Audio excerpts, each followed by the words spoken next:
edition of Ask the Governor, where she'll explain what the impacts on us might be. I'm Marjorie Egan. We'll also ask her about ICE agents in our own backyards, the housing and affordability crunch in Massachusetts, and what the federal administration's views on vaccines means for the rest of us here. Have your question for Governor Healey? Call or text us at 877-301-8970. Ask the Governor is next, 11 o'clock hour at BPR and GBH and NEPM.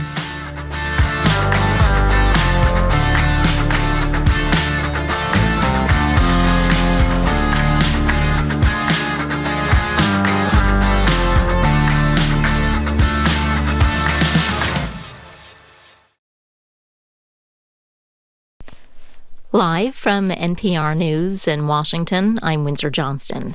President Trump and Defense Secretary Pete Hegseth delivered remarks to senior military commanders outside of Washington, D.C. today.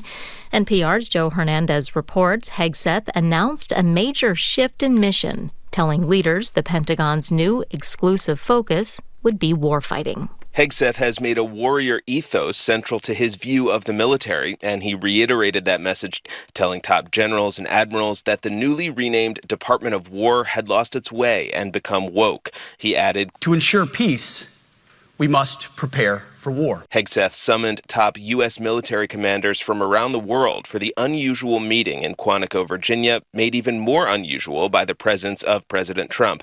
The defense secretary has called for reducing by about 20% the number of admirals and generals, who stand at more than 800. Joe Hernandez, NPR News. Former national park superintendents are warning against President Trump's push to keep parks open in the event of a government shutdown. Sarah Wright from member station KQED reports. More than 40 former national parks leaders signed a letter to Interior Secretary Doug Burgum demanding the Trump administration close national parks if the government does shut down. Bill Wade, executive director of the Association of National Park Rangers, says without workers, parks are at risk of being vandalized, like in 2019 when visitors to Joshua Tree National Park illegally chopped down trees and littered the park. If people know that there's a lot less staff, it just encourages some people to behave in ways that they wouldn't if the full staff was there. Wade says it could also put visitors at risk, with slower rescues if someone is hurt or lost. For NPR News, I'm Sarah Wright in San Francisco. The Trump administration is ending the use of paper checks for various government programs. NPR's Ashley Lopez reports that includes Social Security. This change affects a small percentage of Social Security recipients, but Nancy Altman with an advocacy group called Social Security Works says there are hundreds of thousands of Americans who have trouble receiving their checks electronically. They don't have enough money to open a bank account. They don't have enough money to pay the fees on a checking account. They may have mental issues, or they may not have access to the internet. There may be all sorts of reasons. Social Security officials have been encouraging these individuals to figure out a way to enroll in direct deposit or opt for a debit card service. Altman says she's concerned a government shutdown will make it harder for people to get help with that process. Ashley Lopez, NPR News. Stocks are trading mixed on Wall Street at this hour. The Dow was down 90 points, the Nasdaq up 14. This is NPR News. Good morning. With the latest from the GBH newsroom in Boston, I'm Craig Lamolt. Governor Maura Healey is warning about the impact of potential government shutdown, which could start tomorrow if Congress doesn't act. Healey says the possibility has her frustrated. People need to continue to get their health care, and so I'm very concerned about that. We're continuing to monitor it very closely, and I would just ask, it's when you've got, look, the president and the Republicans control the Senate, the House, and the White House. It seems to me they should figure out a way to make this all work. And we'll hear more on the shutdown from the governor coming up this hour on Boston Public Radio. Boston's baseball's biggest rivalry is renewing itself in the Bronx tonight. The Red Sox are taking on the New York Yankees in the best-of-3 American League Wild Card Series. GBH's Esteban Bustillos has more. The Sox had the Yankees numbered during the regular season, winning 9 of their 13 matchups. But whichever team emerges as the wild card winner will earn final bragging rights for the year. The series also holds some historical significance. Both teams are dead even with 12 wins against each other in all postseason meetings. Whoever wins the wild card will go on to face the Toronto Blue Jays in the divisional round. Esteban Bustillos, GBH News. Mostly sunny today, a high in the low 70s. Mostly clear tonight, going down to about 50. And Wednesday looks sunny with a high around 60. Same thing on Thursday. It looks sunny with a high around 60. Warming it up a bit on Friday. It looks right now we're going to see sunny with temperatures around 70 degrees. Again, it's the last day of September, but it's time for October baseball. The game starts tonight in the Bronx, 3 games against the Yankees. This is GBH. Support for NPR comes from NPR stations. Other contributors include 20th Century Studios with Springsteen, Deliver Me From Nowhere, a pivotal chapter in the life of an icon, starring Jeremy Allen White and Jeremy Strong. In theaters October 24th. Tickets available now.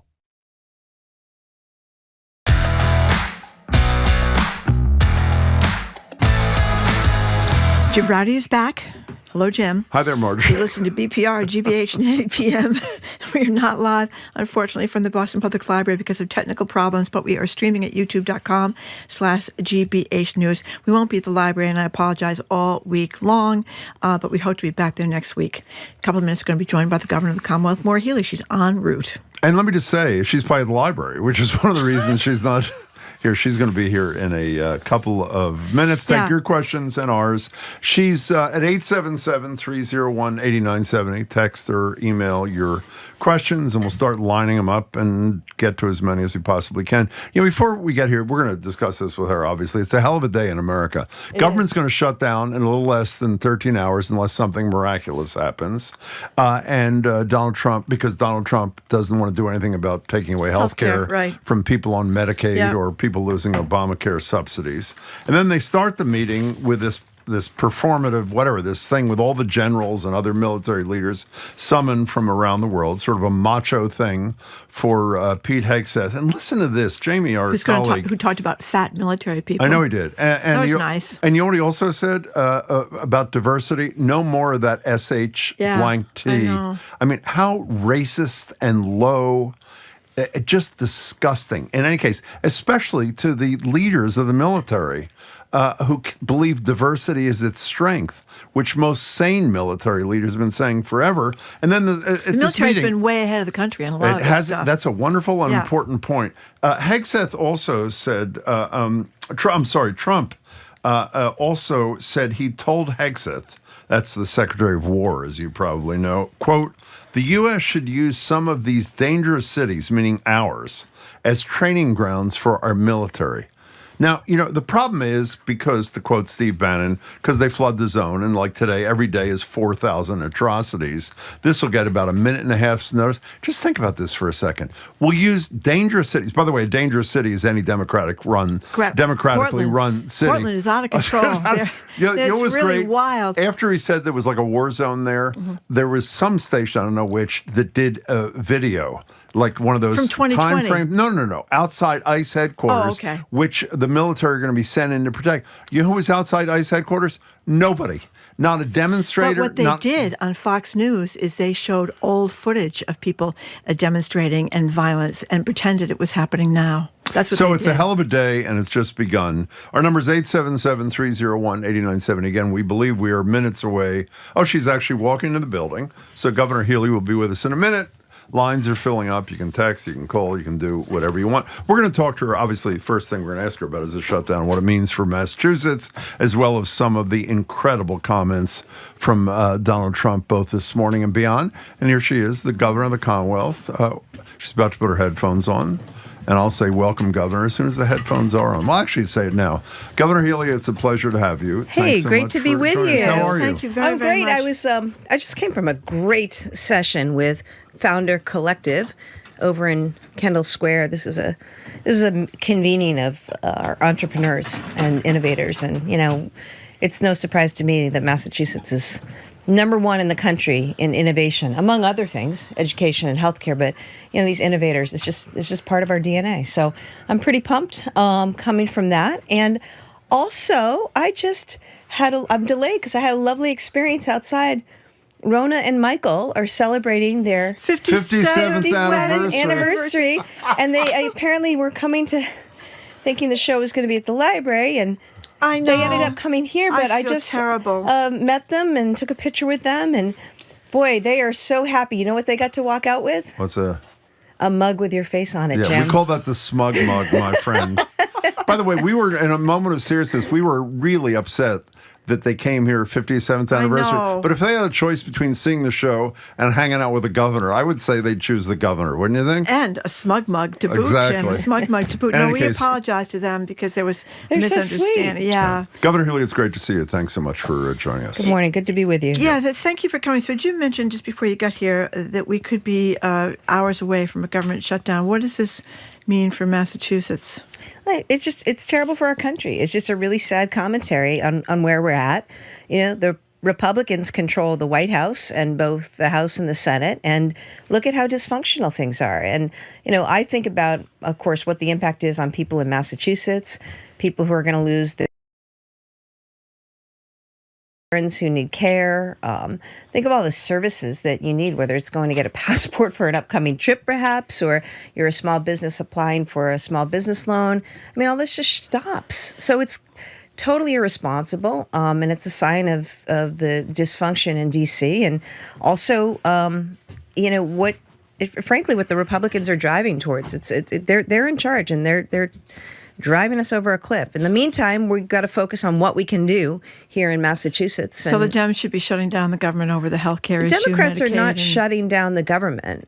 Okay, they're not shutting down the government. This is a failure by Donald Trump and Republican leadership. Remember, Republicans control the Senate and the House. And, you know, what it does speak to and what the Democrats are speaking out about is the fact that, you know, not only have you gutted health care and rural hospitals are going to close, community hospitals are going to close, people are losing access to Medicaid. I mean, in Massachusetts alone, we estimate 350,000 people will be losing their health insurance. The cuts to SNAP, to WIC, to veterans, the devastating cuts that we've already seen to research and education. This stuff is real, and I think that it is absolutely important to many Americans that they have health care coverage. We've seen health care coverage expand across the United States, and you know, to think that it's going to be taken away, I think that's what the Democrats are doing is pointing out what is a real problem for a lot of people around this country if they don't make a change. Do you have confidence that Schumer and Jeffries are strong enough leaders, Democratic leaders in the House and the Senate, to lead this and prevail? I think there are a lot of strong leaders out there. I don't think it's on the two of them alone. You know, I don't always think that Leader Schumer is the best messenger. That said, I know there are a lot of people out there pressing and making the case, and they need to. This is serious stuff. I mean, when you look across the country and you think about, imagine, you know, and it can happen here in Massachusetts, it's going to happen in states around the country. People are going to lose their health care coverage. You know, I mean, it's devastating, and it's just not the direction that we need to go. We're going to ask you about a couple of Trump-specific policies, Governor, in the next few minutes. I just one more thing before we get to calls about Trump at 877-301-8970. We were very careful on the show for months and months and months of Trump to not use the word dictator on the air, to not use the word fascist on the air. We changed, and we read yesterday in the Globe a terrific piece by Tim Snyder, who used to be at Yale. I'm sure you read it. He wrote the book on tyranny. Let me just read the first paragraph. People missed it. He's in Ukraine, by the way. In the 8 months since President Trump's return to the White House, the overall goals of his agenda have become clear enough. Weaken the U.S. abroad to create an environment friendly to dictators while using the U.S. government and armed forces to establish a dictatorship at home. Will it work? He asked. Then he goes on to say how we should resist, or that we should. Do you agree with his analysis about where we are with Trump and a dictatorship?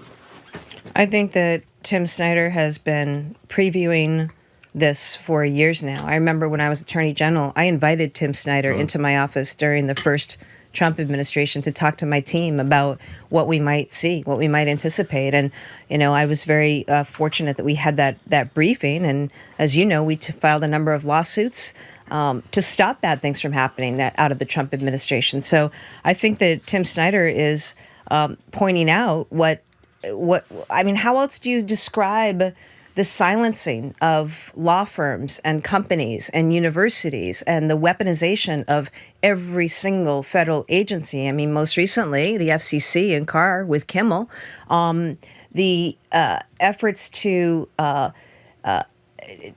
continue to find ways to put down and marginalize and attempt to weaken by threats, by DOJ investigations, by regulatory actions, anybody who stands in his way or anybody who seems to be a threat or anybody who pushes back. Look at the political theater that's happening with the National Guard in places. Portland and Chicago. I mean, this is all. It's destructive. I think so much of it. I mean, most recently around free speech it's un-American, and people need to understand what's going on and speak out against it. I mean, all the while driving away our allies. We've got now China and India and Russia now all working together, right? We've had this fracturing. It's embarrassment. The UN speech last week, I mean, it's embarrassment. And all the while, the economy is going over the cliff, which of course is part of the design that he engages in, is the distraction. And we're going to send the guard here, so you're not going to pay attention to the fact that we've got inflation still, we've got tariffs, we've got nothing in terms of lowering costs. I mean, he promised to lower costs. He's not lowered any costs, and we've got people who are increasingly hurting. Business orders have shut down. He's made life very, very difficult for people across this country, and of course, he wants to distract from that. By the way, speaking of military in the cities, he said at this meeting that Hegseth and he had the Secretary of War. That's another and thing, he had right? This morning. Let me just say what he said, if I may. He says the U.S., quote, should use some of these dangerous cities, meaning in the U.S., as training grounds for our military. What do you think of that, Governor?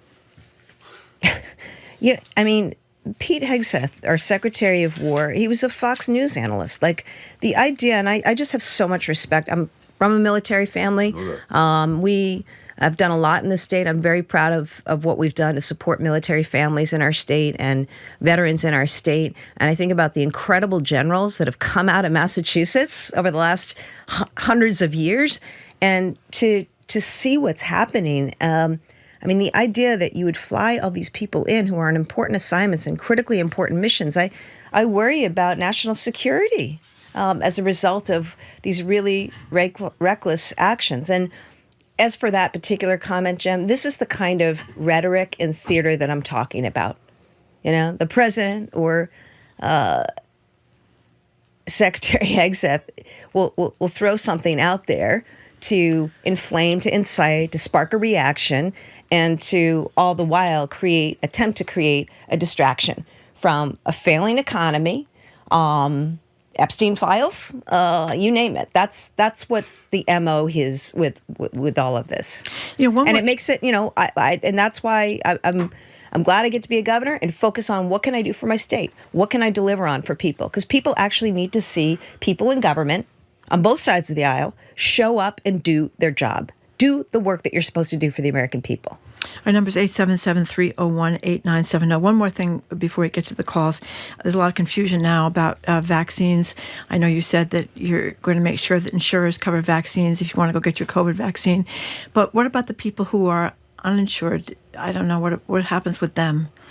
There's coverage both with Mass Health, with our GI nut job, RFK Jr., in charge of HHS, which is not funny. It's not laughing matter. Sorry, I shouldn't be smiling, No, Governor. I'm not taking you on for that, but I'm just saying, like, this is bad. And I mean, I don't know how it's surprising to people that he actually took away vaccine access. Like, we knew this was going to happen. But in Massachusetts, we were prepared. Our public health commissioner, Dr. Robbie Goldstein, who's terrific and also an infectious disease doctor, we worked together on a plan to stand up our own vaccine system. So, people in Massachusetts, we brought together the insurers, we brought together the pharmacists and pharmacies, and, everybody got on the same page. And I'm grateful to both the insurers and to the pharmacists, because now anybody can get a vaccine in Massachusetts. I also, and basically our commissioner, who is a doctor, wrote a prescription for every resident in Massachusetts. If you want a vaccine for COVID, for flu, you get it, right?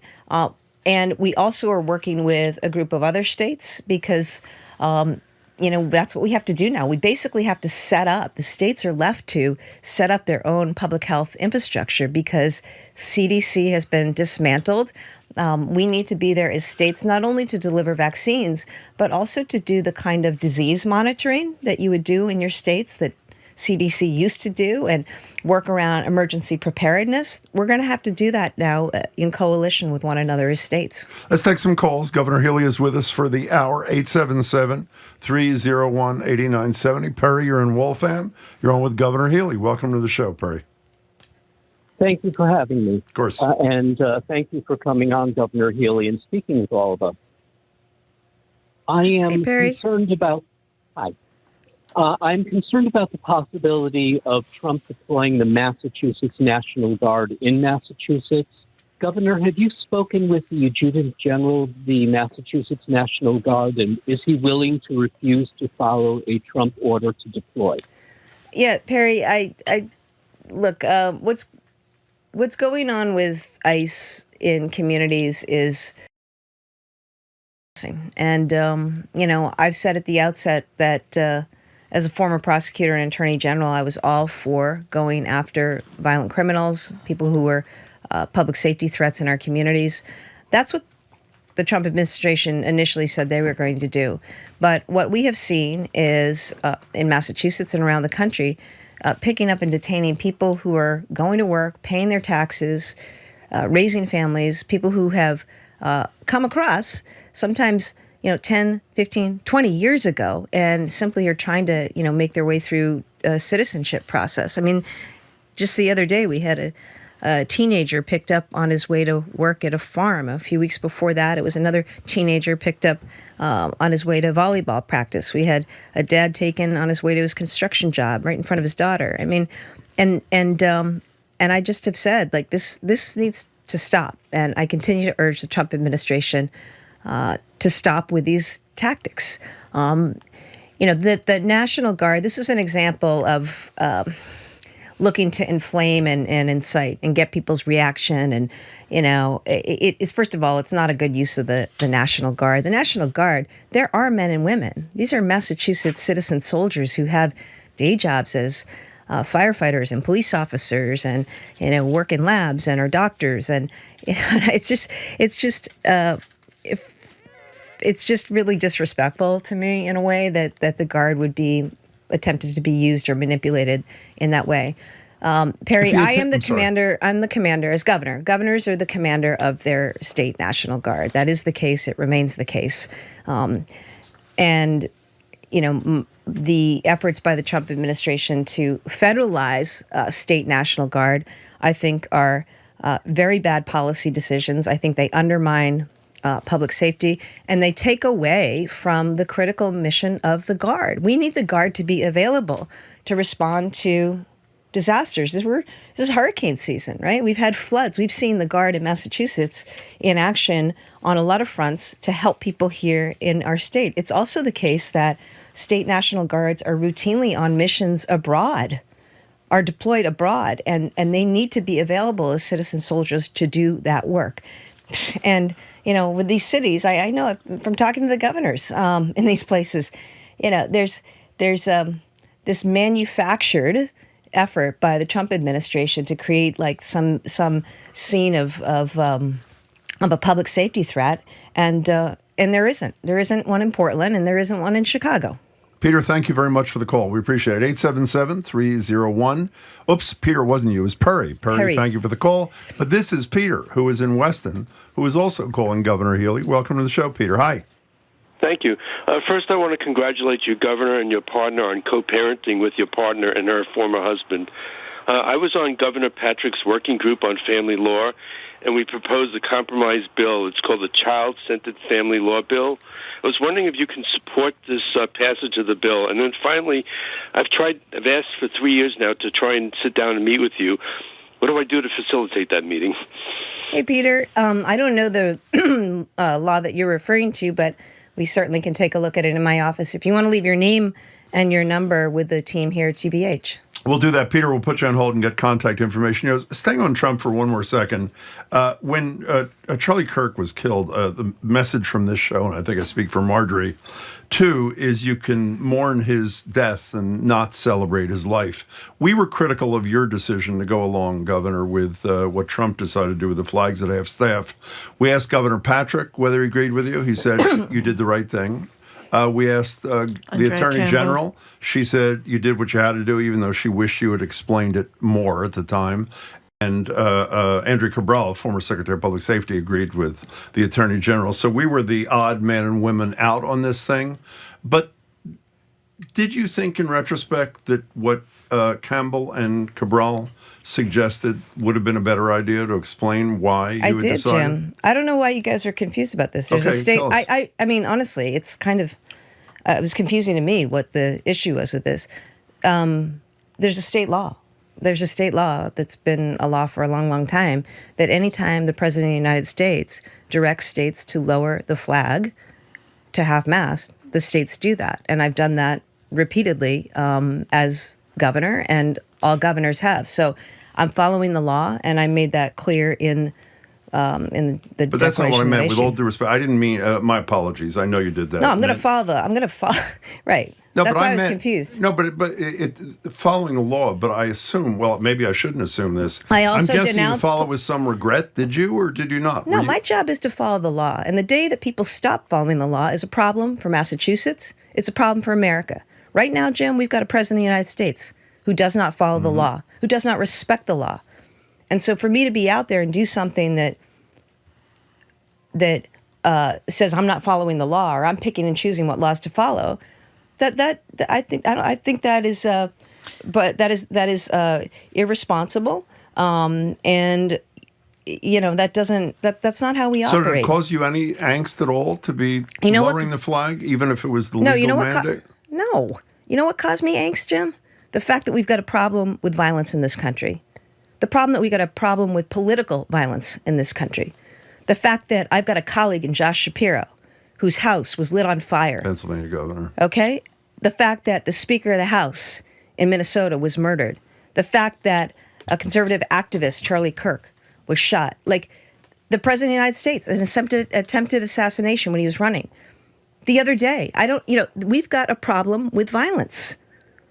The shooting of the Mormon church the other day in Michigan, which followed a shooting in North Carolina. That's what people need to spend time and energy on. How do we bring down the temperature? How do we get people talking to one another?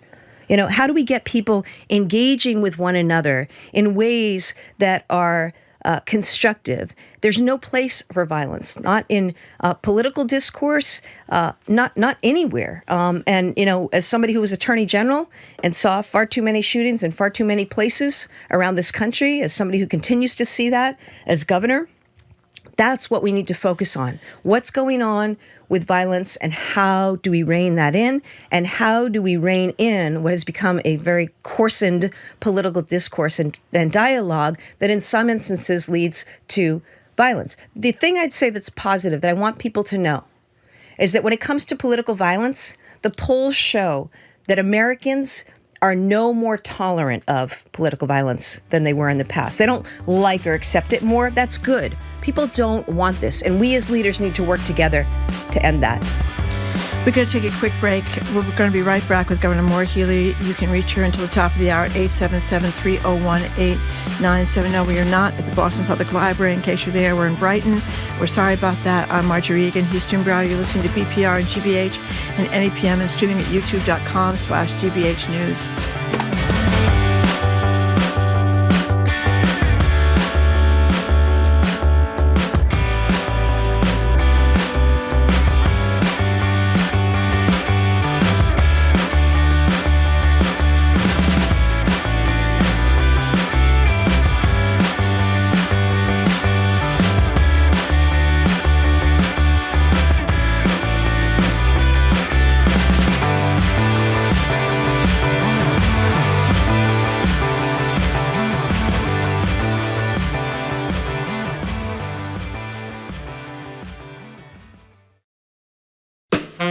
I'm Jared Bowen. Today on The Culture Show, we turn to art in the shadow of war. Historian Christopher Gorham joins us to discuss his new book, Matisse at War, tracing how the modernist master painted through the Nazi occupation of France. Plus, we unpack the pop culture powerhouse that is K-pop Demon Hunters. How did Netflix's animated adventure film become a global sensation? That and more on The Culture Show today at 2 on 89.7 GBH. Our programs are made possible thanks to you. And Porter Square Books, hosting Lily King with Heart the Lover, a new novel of desire, friendship, and the lasting impact of first love. October 9th at 7. Info at portersquarebooks.com. And Boston Lyric Opera, presenting Verdi's Macbeth. Power, prophecy, and paranoia arise as an ambitious couple claws their way to the throne. October 10th and 12th at Emerson Colonial Theater. Tickets at blo.org. And Bartlett Tree Experts, a scientific tree care company providing species-specific care for trees and shrubs for over 118 years. More at bartlett.com. And Minus 33 Merino Wool in Ashland, New Hampshire. Since 1916, makers of all-natural merino wool underwear, outerwear, and New Hampshire-made socks. Their merino wool clothing and accessories are available at minus33.com.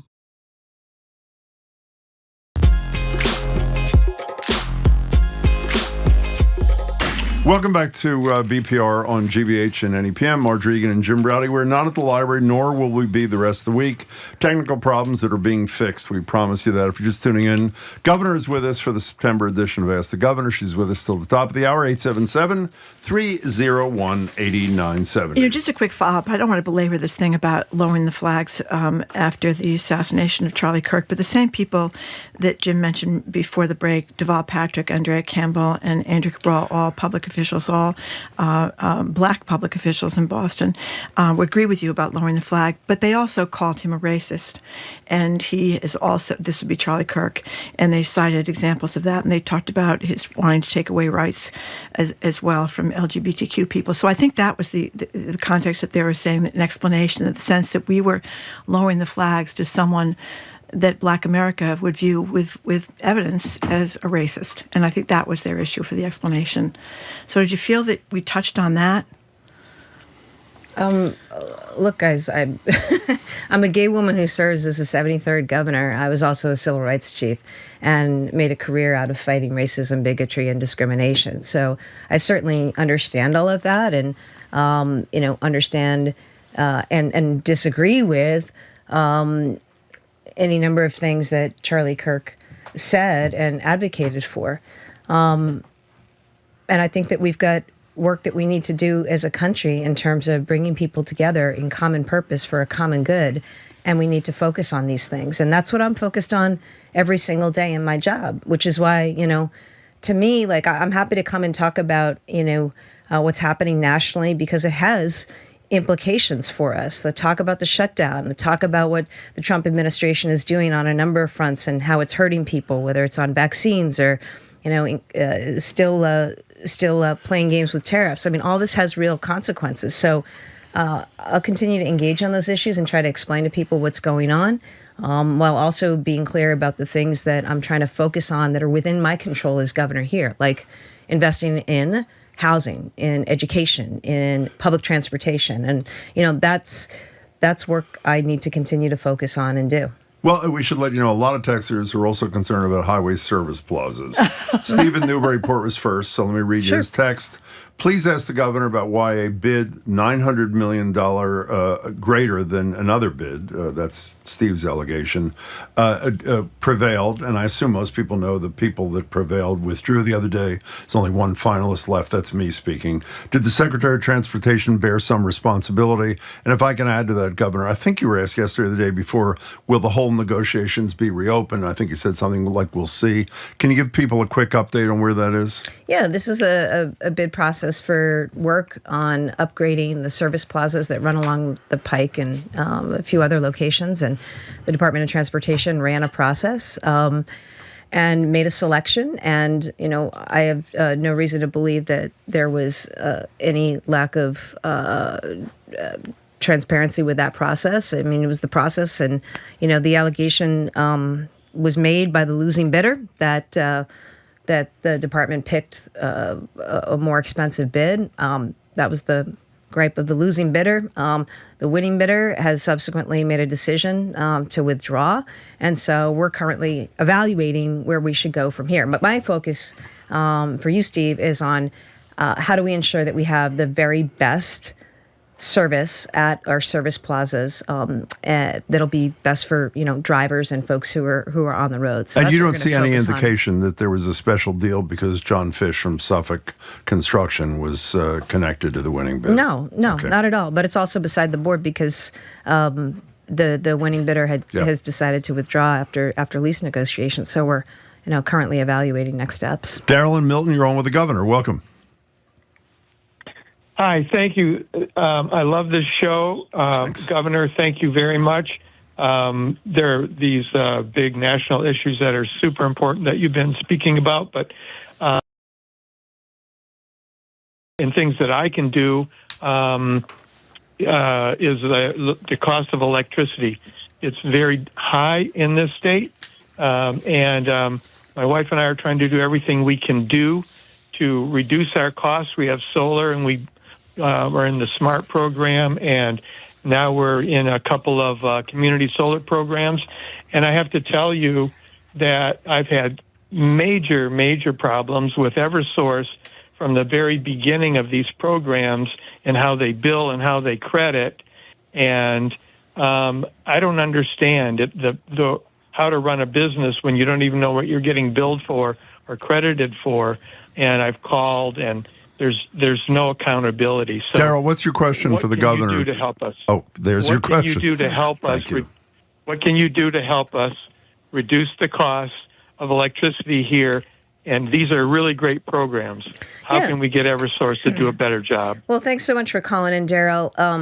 When I think about the things that I'm focused on, big time, driving down housing costs, driving down healthcare costs, and driving down energy costs. So I feel your pain. I'm acutely aware of the high heating bills and electricity bills that people are seeing in the Northeast in particular. So here's what I've done. This spring, I took $6 billion off of your bills. I was able to go through with our team. We removed charges that appeared on bills for programs that we didn't need to support anymore, or to the degree we were supporting them, and that was a savings of $6 billion. What needs to happen, though, I really want to see past the energy affordability bill that I filed. That will bring ratepayers another savings of $13 billion.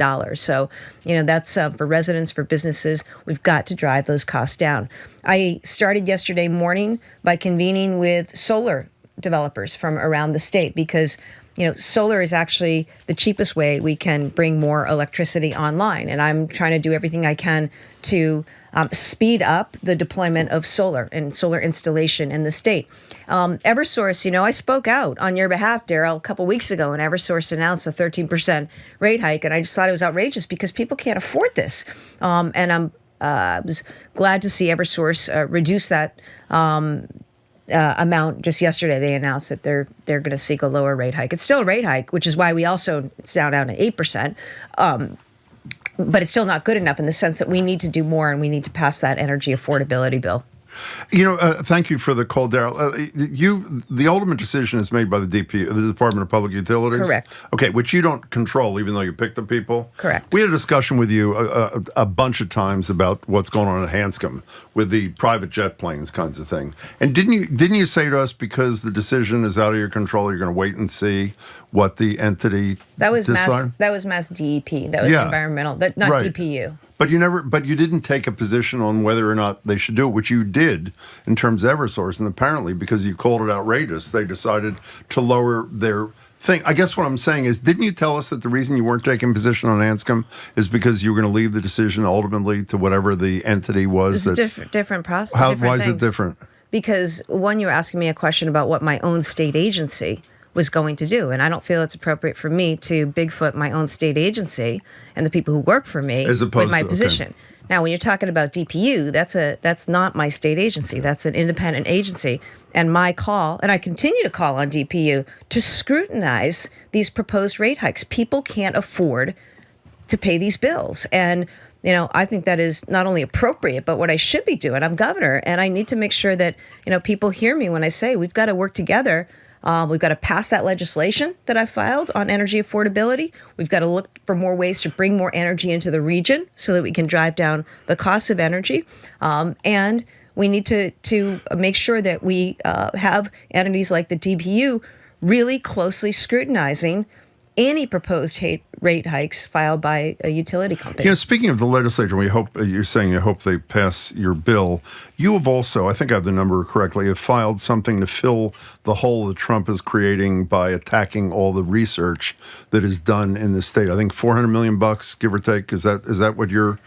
Is there any indication the legislature is going to do this in your estimation? I think it's really important. We're having good conversations with them now. Let me explain to folks. Massachusetts leads the world when it comes to cures and treatments and discovery. And 1 in 10 research jobs in the United States is in Massachusetts. 1 in 10 research jobs in the entire country is in Massachusetts.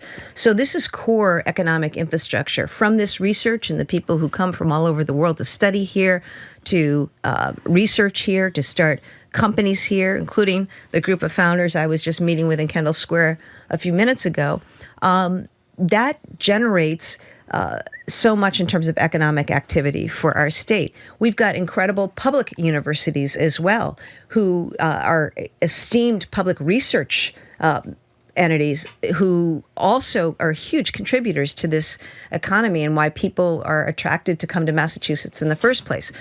As folks know, the Trump administration cut funding for NIH, for National Science Foundation, for NOAA and the like, made cuts to colleges and universities.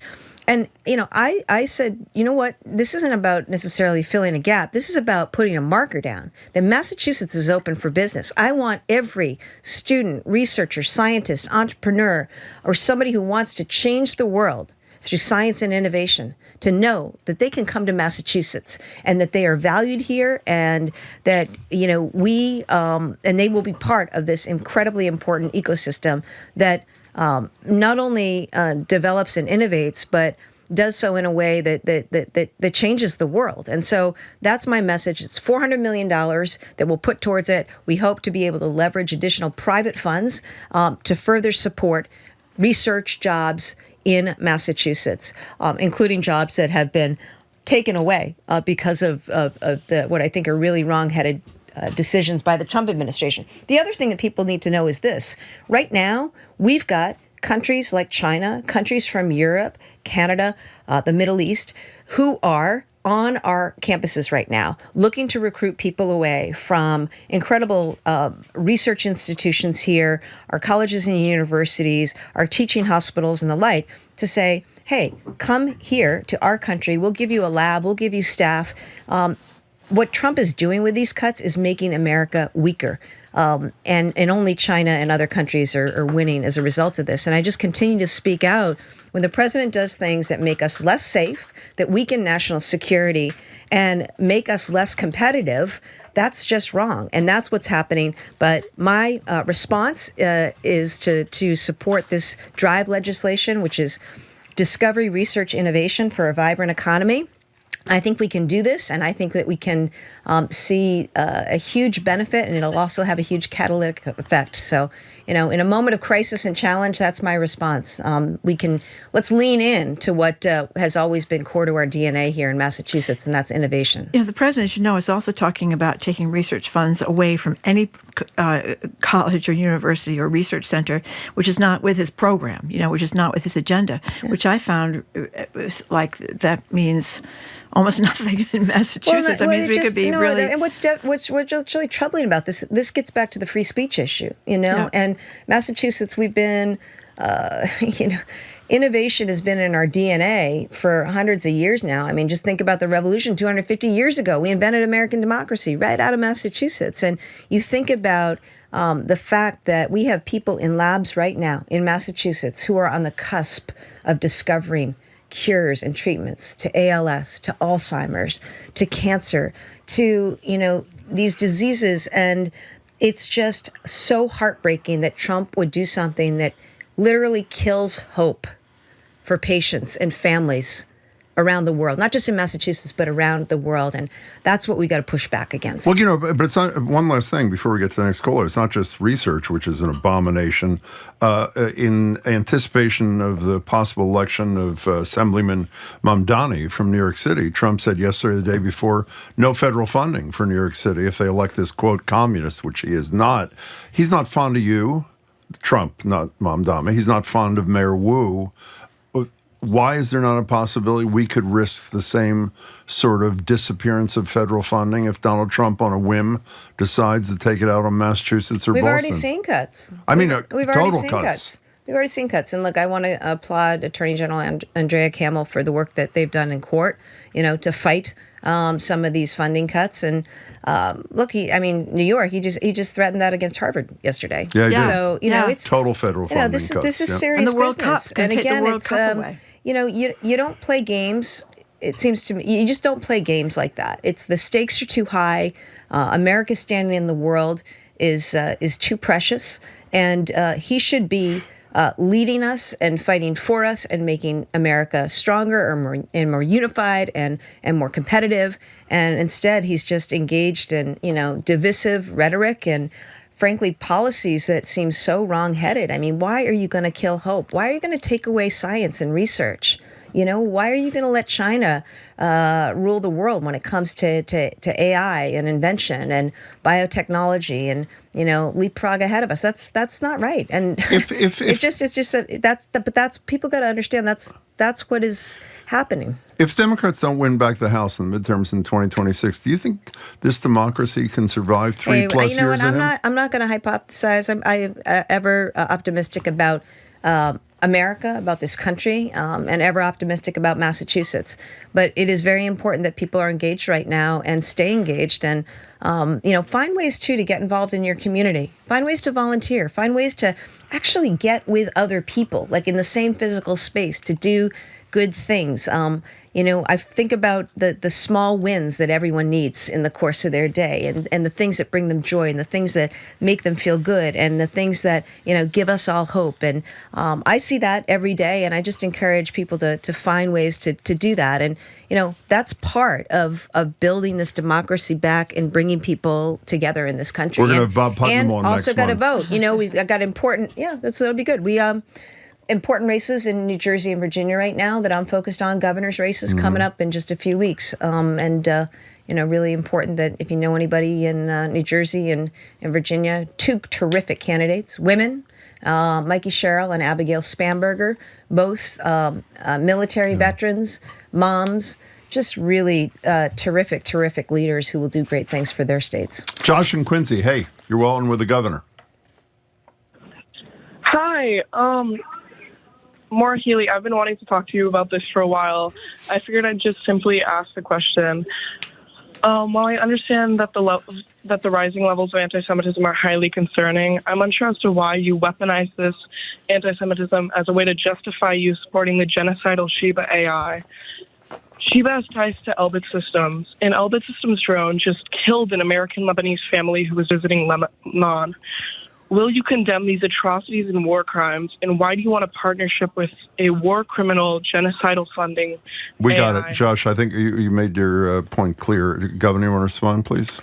I've spoken about this before. There's no room for anti-Semitism. There's no room for bigotry of any form against any religion, race, or creed, ethnicity.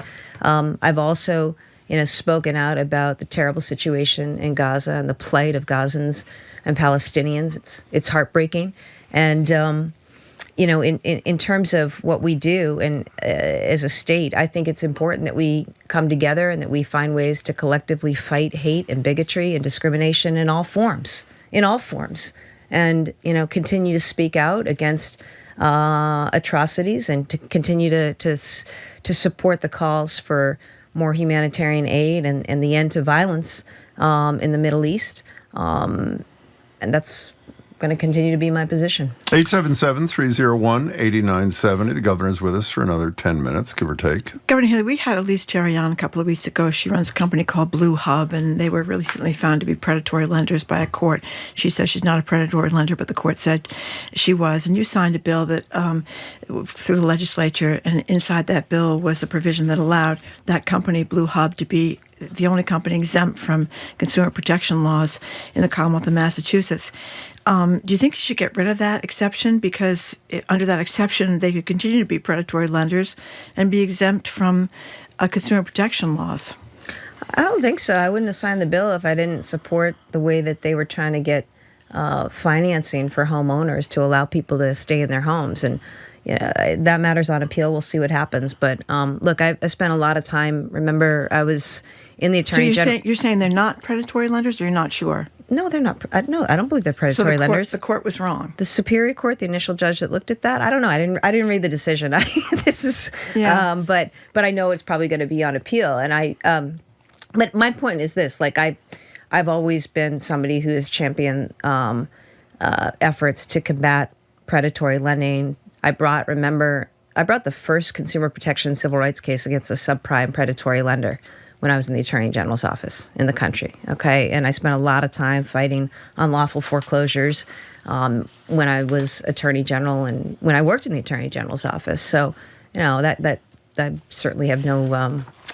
I think I have my bona fides on that. But it's very odd, though, that a company that has been found by a court, they may appeal, but it's found to be a predatory lender. Why should they or anybody actually be exempt from consumer protection laws? I haven't read the opinion. But why should any company be exempt from consumer protection laws? Blue Hub or anybody?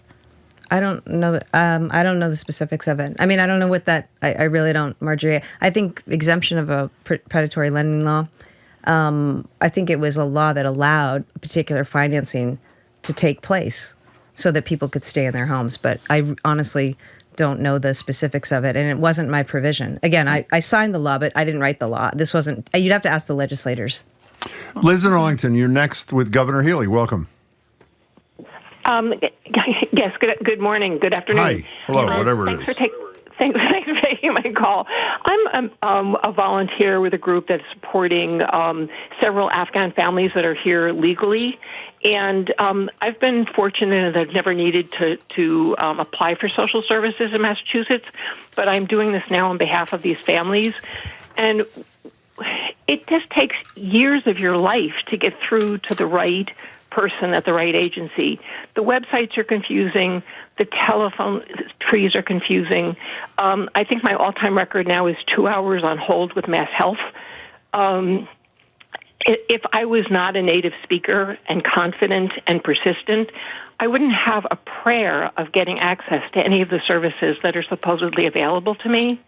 I've been pursuing Liz, housing, healthcare, and childcare, and all three of these bureaucracies are absolutely unsurmountable. So your question, Liz, is what for the governor? Is there a way that, I think that these services have just evolved, and I wonder if there's a way to streamline the bureaucracy to make these services more accessible. Liz, why don't we do this? Why don't we do this? We'll take your number and we'll get back to you and we'll make sure that people are connected. Liz, we're going to put you on hold. Thank you, by the way, for the work you do with those families. That's beautiful. Don't go away. We're going to put you on hold and get your contact info and give it to the governor's office. Governor Texter says that they just came from the food stamp office and the system is down, and the person is concerned they need the benefits, and it seems harder and harder to get hold of anyone kind of along the same lines as Liz. But they shouldn't be down. This is not to do with the federal government shutdown. That person can stay on. We'll see if our own state agency, DTA, can help out. That's an anonymous texter. If you become not anonymous, namely if you text us your name and contact info, right. I can't help you we otherwise. will pass it on to the governor. Let's try to squeeze in Diane in Waltham. Welcome. Hi. Diane. Hi. Hi. Good afternoon. Governor Healey, thank you for this opportunity. Hi, Diane. On December 12th, 2024, you began a Facebook post with these words: mental health is health. Why doesn't the health and safety of the people with intellectual disabilities, serious mental illness, and cognitive impairment who are imprisoned at Bridgewater State Hospital matter to you and your administration? Oh, Diane, of course it matters to me. Of course it does. If you have specific things, why don't you stay on and we'll get a number and I'll make sure somebody from my team calls you back and hears you out. I'd like to hear more about your concerns. Please don't go away, Diane. We are going to put you on hold, and we'll give your contact information to the governor. Thank you for your call. Please stay on hold, as I said a minute ago. 877-301-8970. If you tell us there we are. Marianne and Quincy. Hi, Marianne. Hello. Hi. I'd like to say thank you to Governor Healey for taking my call and making herself accessible. My call is about our mayor here in Quincy. Governor Healey supported our mayor, Tom Koch, in the most recent election. Although he has left the Democratic Party, she and the... You don't have to refer to her in the third person, by the way. You're talking to her, so go right ahead, Marianne. Okay. Governor, you supported Tom Koch in the most recent election. Although we had a very competent, actual, true Democratic woman, and Tom Koch is also a pro-abortion, anti-woman candidate. So, although he was not a Democrat, you endorsed him. And your question is what, Marianne? We're almost out of time, Marianne. So, what do you believe about your endorsement now that Mayor Koch has come out with his recent statements about the predatory priests? He blamed homosexuality and not pedophilia, and said that they were not. A lot of them were not young children. In fact, a lot of them were young children. A lot of them were young girls. We got it, Marianne. Governor. Yeah, I listened to those comments, and they were hard to hear and disappointing.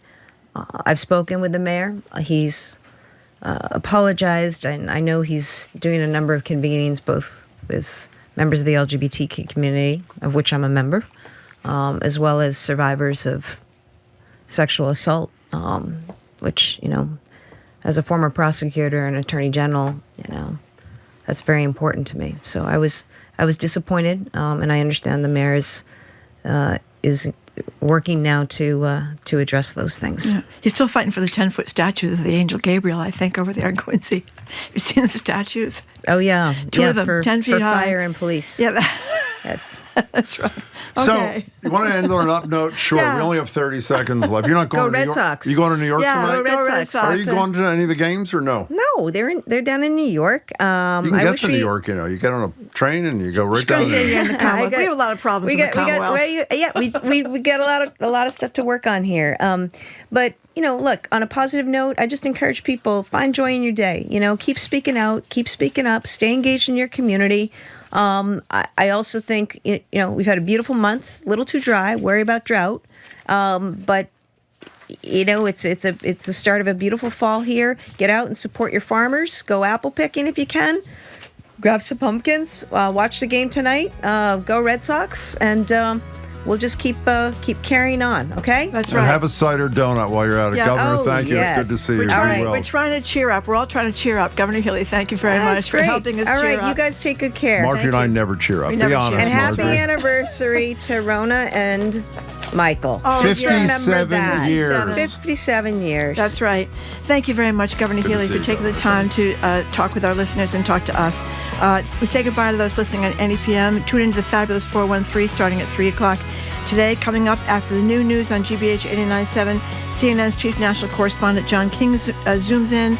I'm Marjorie Egan. He is Jim Browder. You're listening to BPR and GBH and NEPM and streaming at youtube.com/GBH News.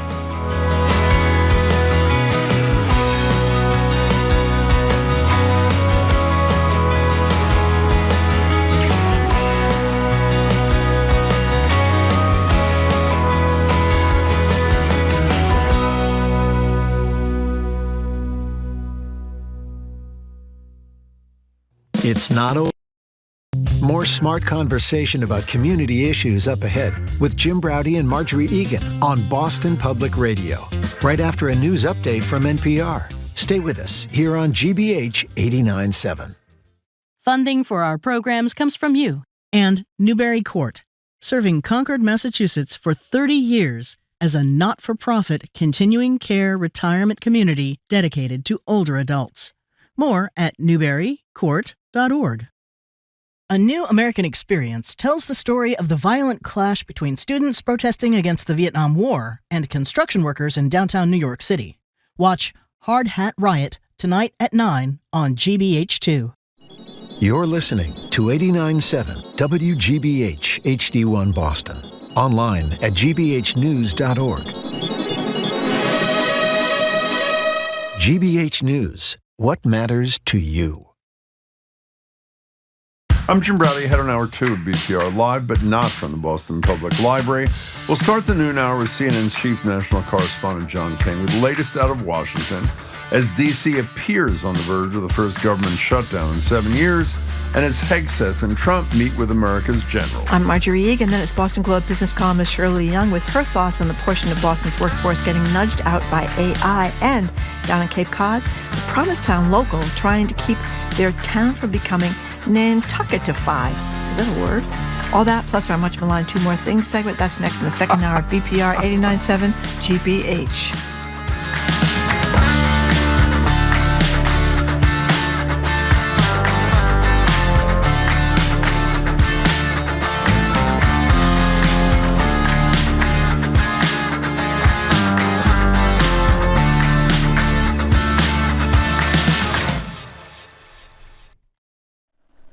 Live from NPR News in Washington, I'm Amy Held.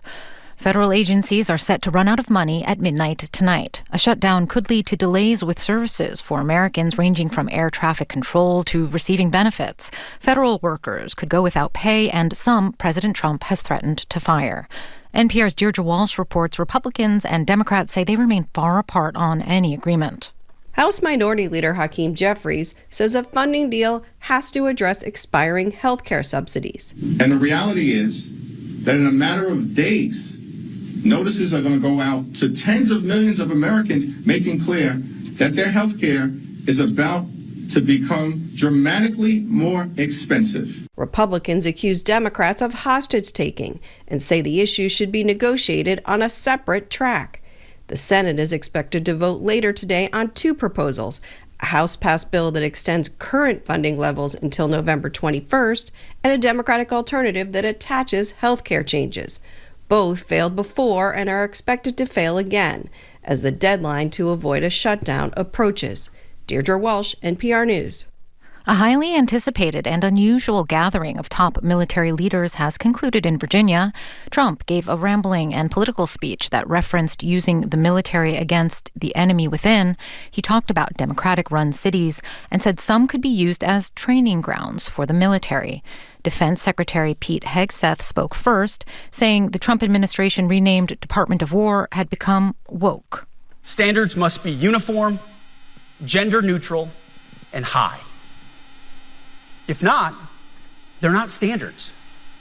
They're just suggestions. Suggestions that get our sons and daughters killed. Hegseth also called for a return to, quote, the highest male standard for combat positions. National Guard troops are set to be deployed to Portland, Oregon. Public Broadcasting's Troy Brennelson reports. The Oregon National Guard has begun calling up guards and has more than 160 members who volunteered so far. While their arrival could in theory come Thursday, vetting them takes at least 96 hours.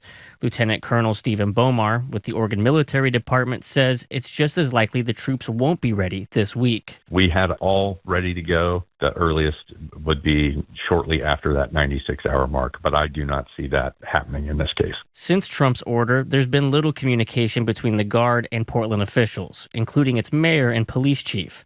The order itself says the troops' mission will be to protect federal property and staff. National Guard deployments are also expected in cities such as Chicago and Memphis. In Portland, I'm Troy Brennelson. Louisiana's governor has asked the Trump administration to deploy National Guard troops to his state. It's NPR.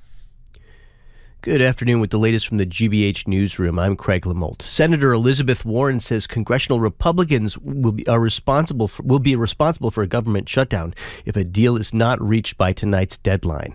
The Massachusetts Democrat is accusing GOP leaders of refusing to negotiate over an extension of expiring health care benefits. Republicans would rather shut down the government than roll back the Republican cuts that will take away health care from 15 million Americans and hike health insurance premiums for millions more. Warren spoke on NPR's Morning Edition today. Republicans would likely need at least 8 votes from Democrats to end a Senate filibuster and pass a measure that would extend federal funding for 7 weeks. A new state audit into the Mass Save Energy Efficiency Program finds that lower-income communities across Massachusetts have been paying more of the price, while higher-income communities are seeing more of the benefits. Mass Save is designed to incentivize environmentally friendly energy options, paid for with an added charge on electricity and gas bills. But a report from State Auditor Diana DiZoglio's office finds an imbalance in the program. Many working families are paying these fees on their utility bills, which are already through the roof right now, and they're not seeing the return that others in wealthier, single family neighborhoods, for example, are seeing. DiZoglio says the state legislature needs to hold oversight hearings and transfer power over the program away from utility companies. Mostly sunny today, highs in the low 70s, and tomorrow sunny with a high around 60. This is GBH. Support for NPR comes from NPR stations. Other contributors include Progressive Insurance, working to help protect small businesses and the owners that run them, offering customizable coverages to salons, accounting firms, tradespeople, and more. Learn more at progressivecommercial.com.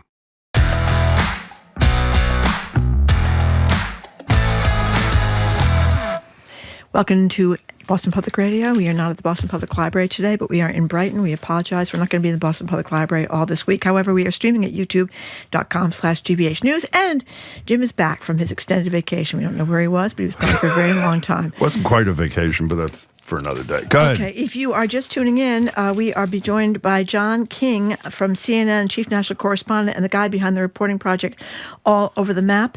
John King, thank you very much for joining us. Hi, John. How are you? I'm doing all right. How we doing? Well, why don't you tell us in a couple of seconds, I think. Good to see you, John. Okay. Yeah. Okay. Let's start with the hours away from a government shutdown, John. What do you think is going to happen? The Democrats are talking about standing ground over health care and Medicaid. What do you think is going to happen? As we speak right now, there's zero indication they'll have a deal. Now, between now or just a few minutes after noon and midnight tonight in Washington, will they come up with some plan to extend it a couple of days? The proposal on the floor of this, the Senate proposal would be 7 weeks. So essentially, they kick the can down the road 7 weeks. In the past, we have seen them kick the can down the road 24 or 48 hours. So I wouldn't rule that out. But right now, the Republicans,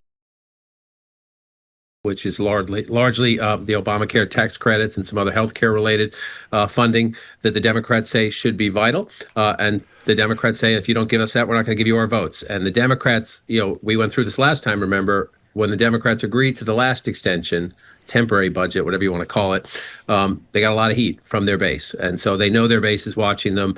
So it's important. We're having another conversation about a government shutdown, which is a dysfunctional Washington, not doing the way things, whether it's a Democratic president or Republican president, the way they're supposed to be done. But you also have the ticking clock toward the midterm election year, which is a big factor in all of this. Within Democratic ranks, I don't mean rank and file Democrats, John. I mean Democratic elected office holders. Obviously, they wouldn't say it publicly. Do they have confidence that Jeffries, the Speaker of the House, the minority leader in the House, and Schumer, the minority leader in the Senate, have what it takes to do a standoff for the president? And the governor was just with us, Maura Healey, who was somewhat critical of Schumer's leadership. Is there confidence in their own leaders to pull this off? Well, there's disagreement in the ranks over what should be done. You have sort of outliers, interesting outlier, and John Fetterman, the senator from Pennsylvania, who says don't shut the government down. Try to make a deal, and maybe the Democrats should give a little bit here. You have others who are very adamant that they'd not give Trump anything here. Schumer took most of the heat last time. Jeffries is relatively new as the Democratic leader in the House. We had Nancy Pelosi for a long time. People got very used to the Nancy Pelosi-Donald Trump showdowns. So in a way, Jeffries is being tested as he heads into into an election cycle, after which he has a very good opportunity, very good odds of becoming the Speaker of the House. And so Schumer's kind of, for a lot of Democrats, this is his last chance. They're mad at him last time. That might be a bit of an overstatement, but they're really mad at him from how he handled it last time. And Jeffries is beginning to plot what should be the on-ramp to his future as a potential Speaker. So the politics of this actually complicate the politics of this. Welcome to Washington as we go forward. But can they get along together first, too, right? Schumer and Pelosi tended to work out their differences in private. We're going to watch and see how these two handle this as we go forward, again, to the ticking clock of midnight and then beyond. This may be, you're too kind to say how petty what I'm about to say is. We know you very well, John. You're one of the most respectful people on the planet, which is a compliment, by the way, and you do your job. You're a tough reporter, but you're a respectful person. When I saw, all along, my response to the fact that Schumer and Jeffries don't have the wherewithal to endorse the guy who's going to likely the next mayor of New York City, Mamdani, because they're worried, oh my God, I'm going to endorse a Democratic socialist.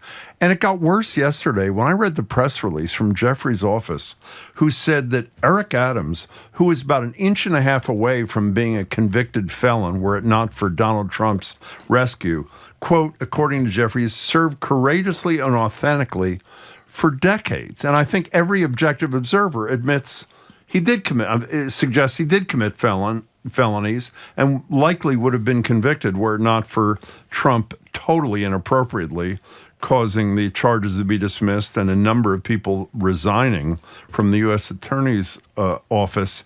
Is that not a sign of, old-style pathetic politics? And what was your reaction to that?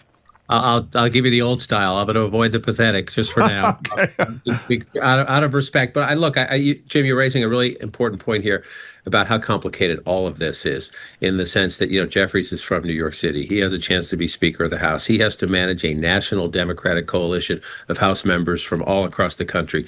He's also a New York City Democrat. And the election of Mayor Adams, if you go back, rewind the tape, was a point of pride for African Americans in the city, that they elected a former police officer, a black mayor. And then, of course, you're right, there was scandal and disgrace at the end of all that. So Jeffries has both national and local politics at play here, which is why you get sort of a vague, and I get your point. I get your point. Say something. Don't write a lot of things on a piece of paper that don't actually mean anything. But it's complicated for him. To the Democratic Socialist Party, again, so I think the Democrats have made this way too complicated on themselves. I get the point that if you're a Democrat from somewhere outside of New York City, you probably can't sell to your voters a lot of the things that Mamdani is saying to the people of New York, free groceries, really liberal proposals. But you can say the people of New York in the Democratic primary voted for this man.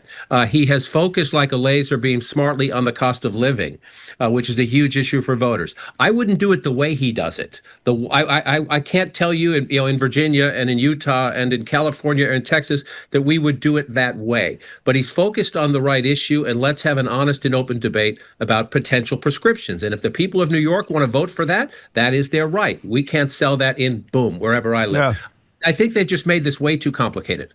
By the way, you didn't mean free groceries. He wants city-owned grocery stores. City-owned grocery. Yeah. Okay. Sorry, thank you. Let me jump on the being unkind and uncharitable, unlike John King here. That's what we are, Marjorie. I'm watching Hakeem Jeffries last night on television, and I'm thinking, the Democrats seem to have an aversion of aligning behind people that are charismatic, that are telegenic, that can inspire. And it's just another example of them failing to say what you want about Donald Trump. He's a charismatic guy. You see him on television, you're going to stop and listen to him because he's a TV star from the show The Apprentice. And if they keep aligning themselves behind people that you see and you want to turn off in 2 seconds, like Jeffries and Schumer, they're in big trouble. They got to start looking at people's attraction. It's maybe petty and it may be superficial, but this is the world we live in. And if Hakeem Jeffries is going to lead the Democrats, man, I don't know. Okay. I think you make a very interesting point. Specifics aside, there, Schumer, number one, has been around a long time, and I think there's a lot of generational angst in the Democratic Party. Can we please move on? We've moved on from Joe Biden. We've moved on from Nancy Pelosi. Can we please move on? Hakeem Jeffries was supposed to be the next generation, and I do think you raise a key point that it's testing time for him, and have some grace and say, okay, he's got local politics, national politics, whatever. But I would say this, that in the age of Trump, authenticity is actually sells with voters because they don't like career politicians in either party. They think they've been let down by career politicians for a long time. So Trump says a lot of things that horrify people. Right. And yet, at least they say, at least I know what he stands for. Whereas back to your point and Jim's point, you look at Hakeem Jeffries or any politician gives a 5 or 10 minute interview or they release a long statement, and you're like, what? Exactly. Platitudes.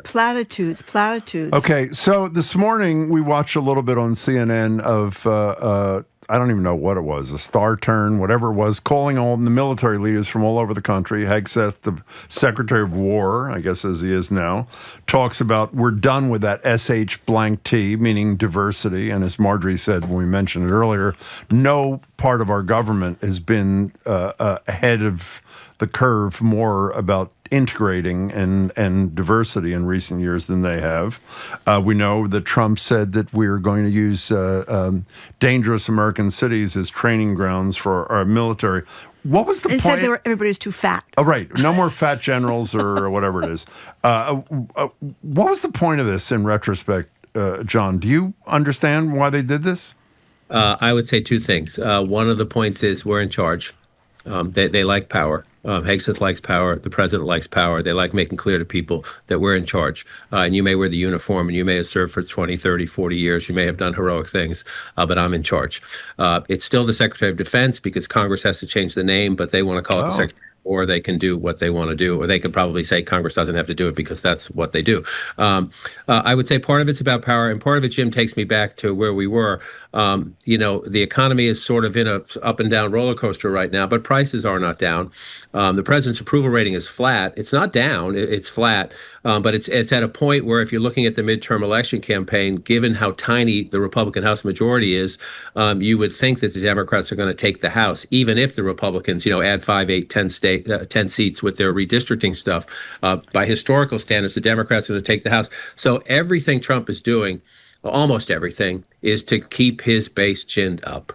And that's why you get anti-DEI, anti-woke, women in the military have to meet the toughest male standards, no diversity, toughen up generals, those kind of messages. This is, it's a political message aimed at telling the Trump base, we're here doing what you want us to do. Make sure you vote next year. From a guy who had bone spurs that kept him out of the military, I should say. We're talking to John King. So Comey is indicted, the former head of the FBI. I don't even know what to say. You've been in this game a long time. A lot of people aren't happy with their enemies. I don't remember anything coming even close to this. Do you? No, it's another conversation where we're saying this is not normal. This is unprecedented. We could have dozens of these. We could be here past Thanksgiving and Christmas going through the list of things that have happened. That's part of what they do. They do so much that it's hard to figure out what do we want to spend our attention on. If again, they have the right to bring this to a court of law. They had to fire one prosecutor and bring in another prosecutor even to put this case before the grand jury. The grand jury rejected it. Again, the old saying, you can indict a ham sandwich. You know more about the law than I do, Jim. But you can go into a grand jury and normally get present. The other side doesn't get to present witnesses, so you can present your most favorable case and get an indictment. Comey's going to get his day in court. He says he really wants that day in court, and I think that but it goes against 249 and a half years of American political tradition that you don't prosecute, use political power, your enemies or your political opponents, your perceived enemies and perceived opponents. It also goes against the idea that, you have the president of the United States, sometimes on an hourly basis in the course of a workday, telling the Justice Department, go after X, go after Y, go after Z, which again is just outside of any norm we have had in our history. So I shouldn't say started, because he's been talking about this forever. The thing that ginned this up is when Trump posted on Truth Social to Pam Bondi, his attorney general, I'm paraphrasing obviously, we haven't gone hard enough at Shifty Schiff, as he calls the United States Senator, obviously from California, Letitia James, the attorney general, and James Comey. I have to say, as offensive as I found it, I assumed it would never lead to anything, and it did. Is there any reason to assume that Schiff and James, and you can go down the list, are not going to end up indicted in by some U.S. Attorney's office down the line, John King? I can't answer that question, but I think you have every reason to believe that one of the reasons they're shuffling prosecutors around is if the prosecutors come into a meeting and say, I can't do this, or I looked at this, I did what the president asked me to do and looked at it, and I can't find sufficient evidence to credibly go before a grand jury, and then to even the bigger burden, as you know, Jim, to go before a judge, and say, here's our probable cause. Trump keeps saying these things. And in addition, he started again going after his own FBI director, Christopher Wray, a man he appointed, talking about that was once they got the Comey indictment, then he shifted on, all the things he doesn't like about Christopher Wray because of what he said 6th. And so this has been I'm going to use, the president gets what he wants, quote unquote, in a Comey indictment, and then he wants more. He just keeps going. And right now, the Justice Department appears to be listening to him to the degree of even, again, as I said, moving around prosecutors when they come up to the boss and say, I can't do this. It's not there. We're talking to CNN's John King. So the president is also talking about withholding federal funds from New York City if Mondavi is elected. He's talked about withholding federal funds from any university or college around the country whose research is not aligned with his agenda.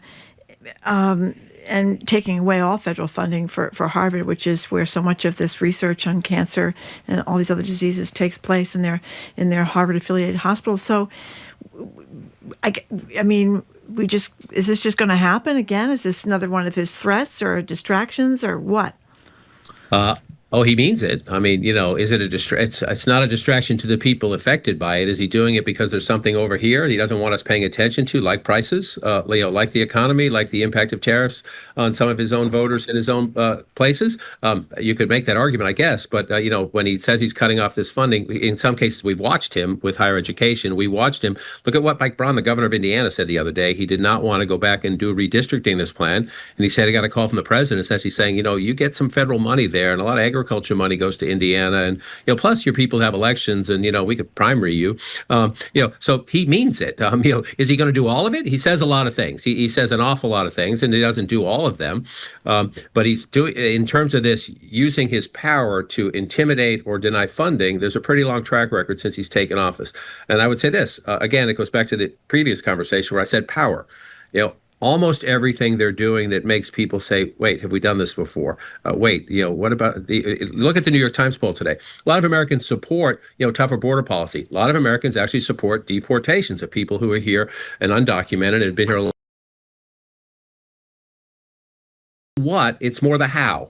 Where people say, well, wait a minute, the tone and all of that. But I would say this, that there's a dramatic, unprecedented, pick your word for it, expansion of presidential power, testing what he can do and what he can't do.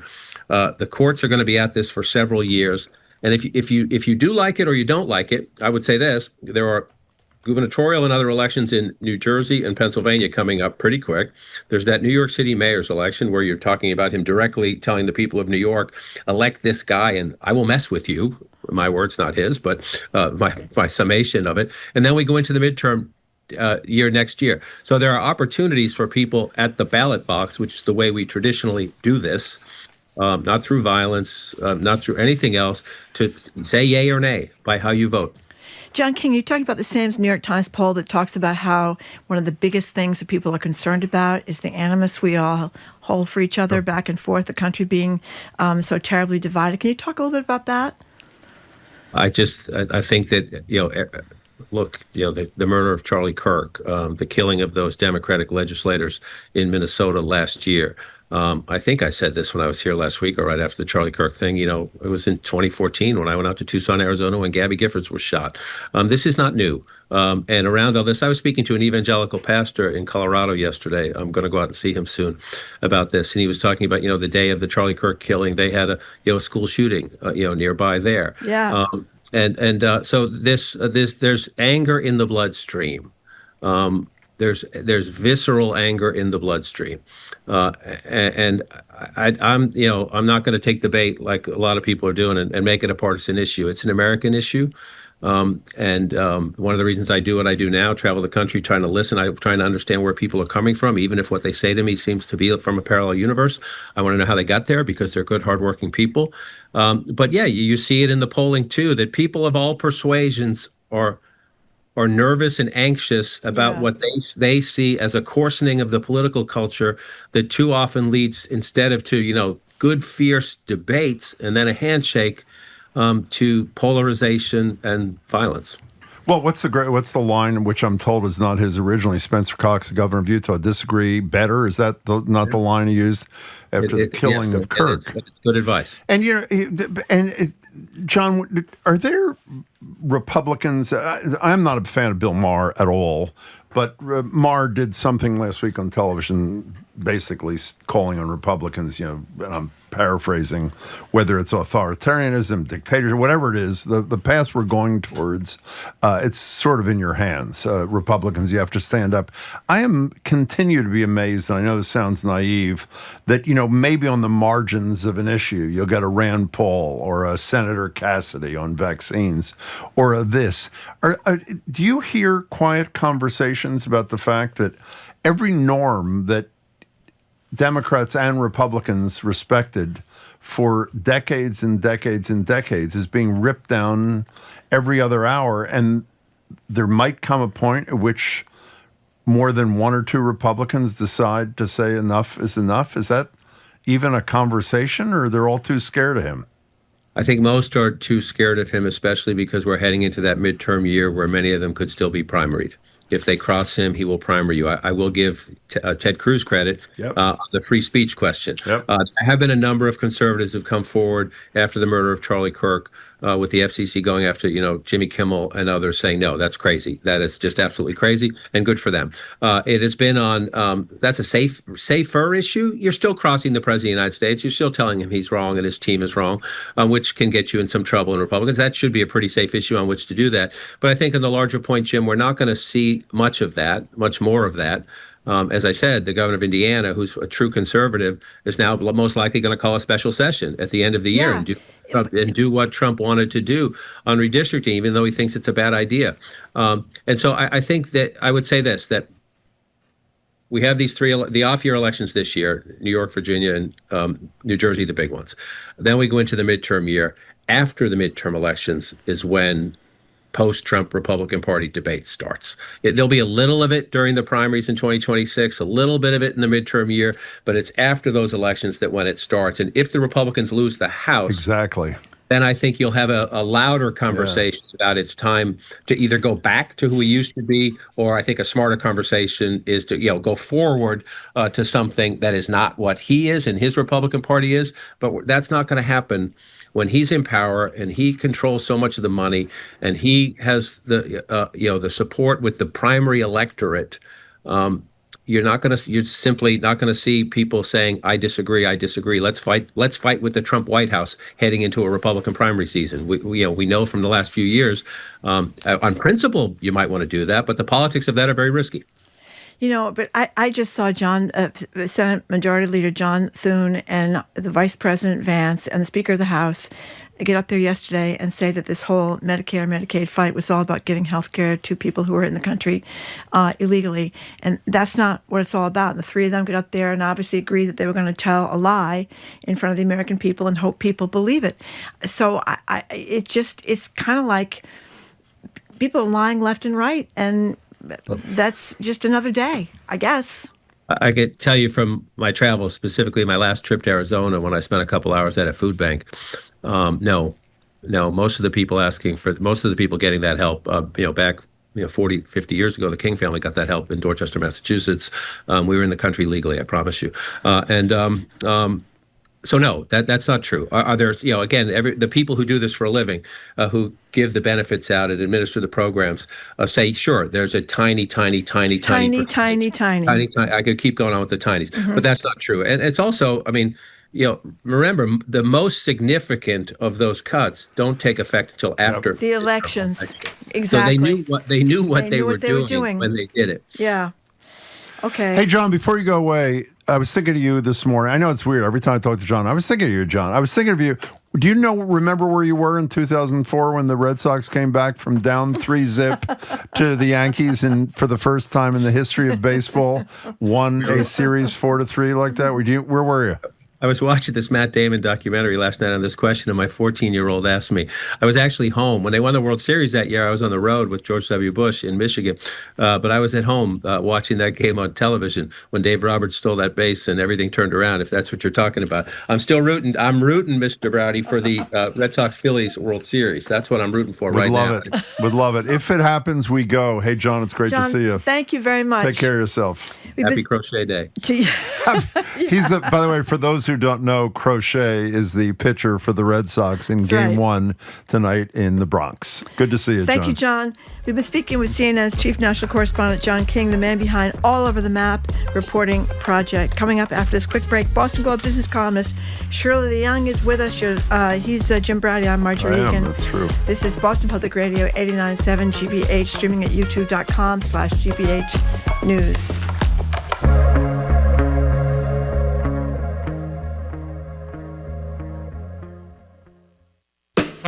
I'm Jared Bowen. Today on The Culture Show, we turn to art in the shadow of war.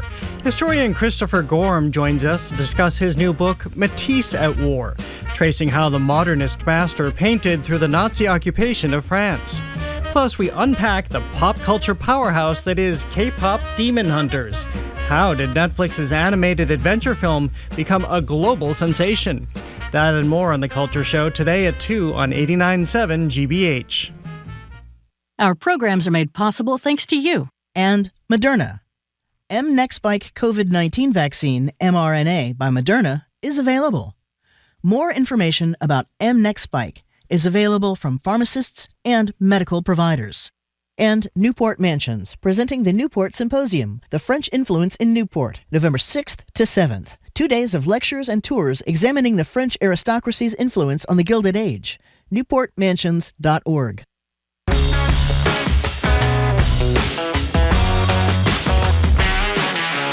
Welcome back to BPR. Jim Browdy, Marjorie Egan. We're not live at the library. We apologize. We're streaming YouTube at .com/GBH News. In fact, no library at all this week because of technical problems, which we're told the library, in consultation with our great engineering staff, is working to fix. So we'll give you updates. But as of the moment, no library this week. Joined now on Zoom by Shirley Leung, business columnist for the Boston Globe, host of the Say More podcast, and a BPR contributor. Hi there, Shirley. Hi, Jim. Hi, Marjorie. I was this close to going to the library. Yeah. That happened to me 3 times. I've go to the dentist, and they've moved their offices, and I'm going to the wrong place. I'm sitting there. That's similar. It's very similar. Why is nobody here at the dentist's office? Okay, so Shirley, your colleague Larry Edelman had a great piece in the Globe today about nudging empty nesters by changing the way you're taxed when you sell your house. It's not going to solve the whole problem, but it might solve some of the problem, getting empty nesters out of their homes. And explain what it is. Yeah, I had never heard of this. Neither had I. And I actually thought it was, Larry is so brilliant. He thought of this, but actually there are some bills in Congress. Yeah. Congress yet, which is the idea is that when you sell your home, right, you have to pay taxes on it, and but under depending on the value, there's an exact you have to pay taxes, and if it's and so right now, if you're an individual, you pay taxes on the profit over $250,000, I think, and for a couple it's $500,000, and because home values have gone so high since 1997, a lot of people are paying a lot lot more in taxes. And so there's some bills in Congress that would raise the exclusion to $500,000 for an individual and $1 million for a couple. And Larry did some math and said, if you were selling your house and the profit was $750,000, you would owe taxes of more than $100,000 after the current exclusion, right? But if you had a $500,000 exclusion, the tax bill would drop to about $50,000. And what was also really interesting about Larry's piece was that the number of empty nesters that are sitting on these bigger homes and they don't want to sell because they don't think that they'll pay too much in taxes. I mean, I think one estimate is that there are 15 million households live in homes with at least twice the amount of space that they need. Yeah, I often thought, for talking to people, the reason they didn't want to sell their houses, because I know a lot of people that are in their 50s, 60s, and 70s are in that situation, but it's because they can't afford to buy anything with a 6% or 7% cost on their interest payments, and so they're just staying where they are. I never even heard about this tax thing as a reason. Right. Well, I mean, it's not a silver bullet, but it may, for some people, it may be just enough for them to downsize.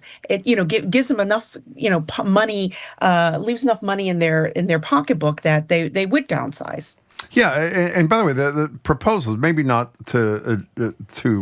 in the argument being that it's going to cause empty nesters to sell, so young families who are expanding, which need larger space, will be able to find something, because more supply, obviously the prices are going to go down. But the notion to reduce or eliminate the tax on capital gains from the sale of one's home has been particularly a Republican thing forever. So one of the interesting things is, considering they control everything, the House, the Senate, and the presidency, this is their opportunity to not only do what they like doing, cutting taxes, but arguably helping people who can't afford who are expanding their families to afford to buy a bigger house, be able to do it. I'm not convinced it'll work, but it's an interesting concept. Now, talk about other things that are standing in the way of people being able to afford to live.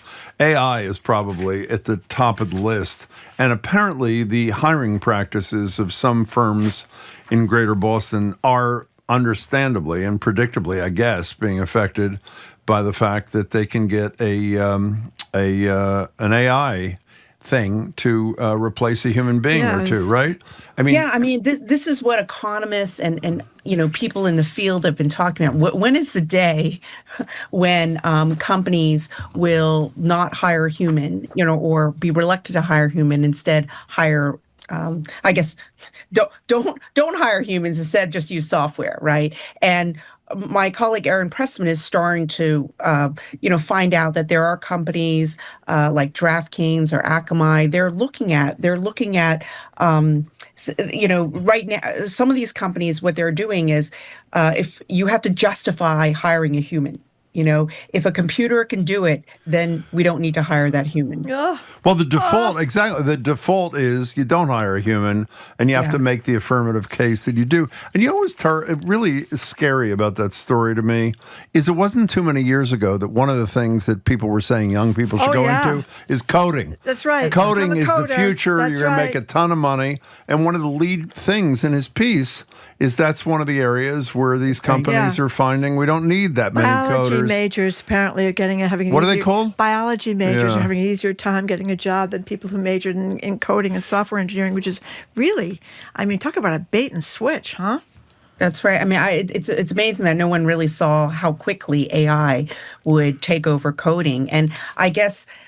I guess it really affects those at the entry level, right? Yes. Because you still need experienced coders to kind of manage, I guess, the what's coming out of the AI, and so those who are experienced coders, they still have jobs. Those humans still have jobs. Right. Before we get to the next thing we intended to speak about, I just remembered there was something I wanted to broach with you because I think you did a terrific job of covering the short-lived mayoral race, such as it was, between Kraft and Wu. There was Mayor Wu was with us, I don't know, last week, whenever it was, and she told us a story, and it turns out, I feel bad, it was in the end of the Globe story about why Kraft lost, and I apparently didn't read it carefully enough, so it was news to me. When she said after Kraft reached out to her after conceding and didn't get her, she called him back, she said, in my words, not hers, in a nanosecond, left him a message and he never called her back. And I find that, maybe I'm making too much out of too little. I find that shocking in sort of a civil world. And I think despite some of those ads, Josh Kraft has a career of being a pretty civil, respectful human being. Does that surprise you that even people who are bitter competitors, I was going to say enemies, but I don't like that word there, bitter competitors that would not go out of his way to make sure that he spoke to the winner? Yeah, that is surprising. Even a week, it's been weeks now. It since has. the primary, and they still haven't talked. You don't think? According to Mayor Wu last week, again, he did call her to say he was conceding about an hour before he did. She called him back. She said immediately left a voicemail, and she never heard from him. And it seems to me that particularly since Kraft has committed, I don't know if you wrote this or whoever wrote it in the paper, that he's going to give the $3 million he might have otherwise spent in the last couple of months of the campaign to a couple of really important causes, reentry, and I forget, what is the other thing, an immigration thing? I can't remember what it was. But mass incasts. Mass incasts in the city, and prison that you'd reentry, want to work as closely as is humanly possible with the mayor. So beyond the fact that that's how you treat other human beings, it's also conducive to a working relationship if you care as much about those causes. I'm quite convinced he does, Well, I hope they do meet and talk. Me because too. we have is giving money to fix some problems, to help fix some problems in Boston, and as we've talked about this, the city is better when there was a very competitive mayoral race, right? Yeah. It's a chance for us to kind of look at where's room for improvement, and so, but that's a good follow up, Jim. I should find out what's going on. That was every week I try to give Shirley an assignment to. That's you do. I know she loves that, by the way. Yeah. I do. So I want to talk about a piece by one of your colleagues, Yogev Toby, if I'm pronouncing it correctly, the Globe correspondent, wrote a piece about the New Bedford offshore wind industry, which made me want to cry. I come from Fall River, right next to New Bedford. I worked in New Bedford at the Standard Times there in New Bedford. I feel very close to both those cities. And down here in New Bedford, because what could you do in New Bedford? You could fish, right? That was the big thing. Go join the fishing, which is really dangerous and really hard to make a living out. So meanwhile, they had this opportunity in this big wind farm, Vineyard Wind. As he points out in his story, it's 30% complete, estimated to have supported more than 3,400 jobs, generate $800 million in economic output, much of it in New Bedford.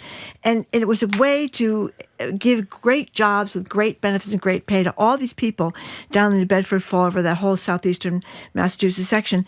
And now they don't know about it because Trump doesn't like the way wind farm looks, and he thinks that they look ugly, and he thinks they should get rid of it. And Could you do that again, please? He doesn't like the way wind farms... No, do it the way you did it. He doesn't like the way wind farms look, and they look ugly, and look at those blades, and aren't they horrible? We have to look at these blades. Even though, as Bill McKibben, the great environmentalist, said, we were talking about the Eversource bills with the governor just a little while ago. Part of the reasons we're paying all this money is because we're not getting where we should on solar and wind. So poor New Bedford. The one in Rhode Island, he is almost complete, and he shut that down. Now they're worried they're going to shut down Vineyard Wind. It's just insane. He's taken away millions of dollars and all these people's jobs. Yeah. New Bedford spent years, right, building this industry. Yes. People have trained, young people have gone to school, and they're getting higher paying jobs, and now they're in limbo. And I'm hoping that, at some point, President Trump, he's supposed to be the business leader in chief, the CEO in chief. I hope he realizes that this is a great way to keep the economy humming. And it's not just in blue states too, right? It's all over the country. And China's going ahead. I mean, they're still unfortunately building too many coal plants over in China, but they're once again going to leave us in the dust on this because they've turned the corner around. It's like he lives in the age of the Rat Pack. He's back there with Dean Martin and Frank Sinatra, back in the 50s. I mean, the guy calling this a hoax, calling climate change a big joke. I mean, that's what he said at the UN to people whose countries are underwater now because of climate change. Can we stay on this for a second? One of the things that is a total waste of time, I do quite regularly, which is I try to figure out what motivates Trump to do certain things. I mean, when he indicts Comey, because they killed the whales. It's about retribution. No. I mean, in all seriousness, the real reason, and some of the things are easily ascertainable. Again, like the Comey prosecution. But I say to myself here, it's one thing if you want to make sure that fossil fuel companies prosper because those are your friends, so you don't allow permitting of new things. But as you were saying, a lot of these things are along the way with thousands of jobs. And this is all hypothesis by all three of us. But the only thing I could come up with when I was thinking about wind farms in the last couple of weeks is he's really worried that those that are in process and get completed are as effective and successful as their supporters suggest they are, which undercut his arguments that they're more expensive and dangerous and that sort. What other reason other than fear of their success could there be for him trying to stop this? Yeah, I mean, it boggles the mind why he would stop something that's creating an economic engine, Mr. Economy, alleged Mr. Economy. Exactly. And so it's really, but you're right. It's probably, he wants to show that he's tough on climate change. He doesn't believe in it. And I'm going to stop this project. On a related note, can I just say one more thing here to get it out of my system? I occasionally listen to the news, which I know is exactly what you're not supposed to do right before I go to sleep. And so occasionally I fall asleep in the middle of the news, and you don't know if what you heard is real or you imagine it. Or it's a nightmare. Exactly. So I fell asleep last night. I thought listening to a report that said that Trump was opening up more land for coal mining, sort of the opposite of things like wind and sun power, offering $2/3 of $1 billion to boost these coal-fired power plants. And when I woke up this morning, I mean this sincerely, I was 100% convinced that I made it up because I was angry or something. And I Googled it, and it's true. So he's stopping wind farms, and he is spending our tax dollars to support the dirtiest, most dangerous energy-producing method, coal mining. I mean, it's staggering. It is. Yeah, and he's, asthma is a big problem in the United States and America, and people that live near coal plants often have very serious respiratory problems. And so he's there with the RFK Jr. there, not mention, so concerned about the health care for children in America. Never mentions the biggest reason children die in America is because of guns. We can't mention the guns, and we can't mention any of the environmental things that RFK Jr. did justly earn a great reputation on a fighter for environmental issues. So I don't know what's happened to his brain. Maybe one side is on the right side of the worm that's forgotten about all these things, and one is on the left side and has decided to go crazy for vaccines. None of it makes sense. So, Shirley, before you go, there was a story also in your paper that was near and dear to my heart, actually troubling, but near and dear to my heart because I've spent so much time over the last many decades, in Provincetown, which is, I think, one of the great places on the planet, particularly off-season, by the way, even though it's pretty great in season too. And I think the headline was something like Provincetown losing its nostalgic charm or some such thing like that. And it's only in part, because of the expansion of corporate ownership of a lot of the hotels and that sort of thing. Give us a summary of what your colleague concluded here. Well, you forgot the best part of the headline. What was it? Locals are fighting to save the town from the Nantuckenization. I forgot that was great. You're right. I mean, I would say starting a decade ago, I remember, when my kids were young, all the, our kind of cohorts, they were going to Provincetown, families and strollers, and I think part of it is also the boat, right? The fast boat from So I think make it easier. You don't have to drive 2+ hours to get to Provincetown now. Much more than 2. Yeah, you can just hop the ferry over there, and I think that made it easier to go to Provincetown, and it's just much more commercial now. And I was surprised by the hotel rates, right? $400 to $500 a night there. So it's losing some of its charm. It's becoming I don't know if gentrify is the right word, but it's losing its kind of local charm now, because it's just it's pricing out a lot of people, and there are a lot of high-end stores moving in, and a lot of and it's just it's too bad. Well, it's still great, but I agree it's at risk. And there's part of the thing, I can't remember the name of the company, and apparently not in the company's name, unfortunately, but they're buying up a lot of the hotel rooms. So obviously that creates a bit of a problem. A number of people and there's so many couples, for the most part, who've opened these bed and breakfasts. There's so many wonderful stories of couples who either came to Provincetown regularly or visited it once. They just fell in love with the place, have no background in running. I just stayed in one about 6 weeks ago where they just decided, we love this place, we love this inn we stayed at. They bought it. And you're talking about the couple who drunkenly stumbled out of the Boat Slip Resort and Beach Club. Yeah, I love this. Josh Scaturo and Stan Kotner, they recalled how they, as I said, drunkenly stumbled out of the Boat Slip Resort and Beach Club in 2014, spotted a building for sale, and then decided they're going to lead their lives in Key West, Florida, and launch the Queen Vic Guest House, a 10-room inn where they also live. And I wasn't talking about them. There are tons of those, but God, I'm sorry. Yeah, they change the sheets, and they do the laundry, they make the breakfast, they do everything at this 10-room inn, and they're among the people that are worried about the change down there. You know what's also really interesting, I find, about Provincetown is a guy who ran one of the most difficult cities in terms of the economy, Holyoke, as I think you're supposed to pronounce it. Alex Morse is now there. Not only moved there, he was the mayor. He's now the town manager of Provincetown for the last couple of years. So it's odd, to go from the hard scrabble streets of Holyoke. I love that expression, hard scrabble. I don't even know what it means exactly.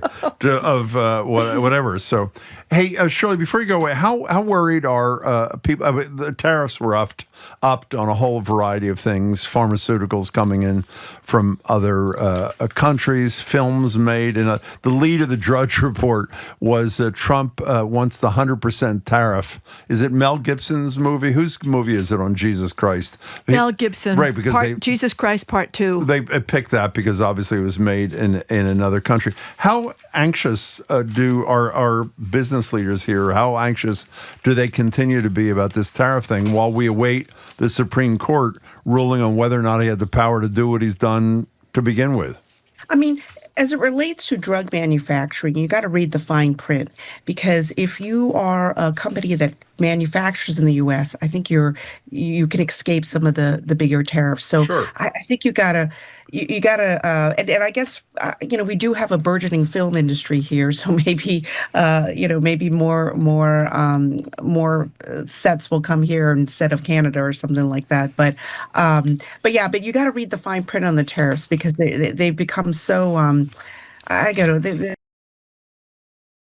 Well, the big thing is going to be what the Supreme Court does, because they have bowed down to Donald Trump on almost everything. Yeah. And I have to say, he used his emergency power, I believe, to do the tariffs, and emergency power because we had a trade deficit. And as we said to somebody, Dan Primack, the other day, we've had a trade deficit in this country, what is it, for 47 straight years? Well, yeah. So I think there should be some definition of what an emergency is. By the way, it wasn't Jesus Christ Part 2, Passion of the Christ. That was the gruesome movie Mel Gibson did about Christ, and now he's got another one. I can't imagine what the follow-up is. He died in the first one. I heard that, by the way. That's the rumor. Hey, before you go, there's a fill-in on your podcast. What's the latest? No, we're going to re-up, October Breast Cancer Awareness Month. Oh, great. So play our cancer series, the first episode about my breast cancer. Your series was spectacular. We talked about it last year. Yeah, we love that. Your podcast is great. Good to see you, Shirley. Thank you, Shirley. Be well. We have been speaking with Boston Globe business columnist Shirley Leung, host of the Say More podcast, available wherever you get your podcasts. Coming up after this quick break, our beloved and maligned two more things. life. What is wrong with you? Well, there's a mixed sensibilities mixed about it. sensibility in this room. Yeah, that's right. Okay. But nonetheless, we're forging ahead. We are. With another of our beloved and maligned Two More Things segments. Yeah. I'm Marjorie Egan. He's Jim Browdy. We are streaming at youtube.com/GBH News. Father and daughter duo Peter and Kathy Fang run House of Nanking, a Chinese restaurant that served San Francisco for over 3 decades. One of their secrets, they're not afraid to adapt their recipes to make customers happy.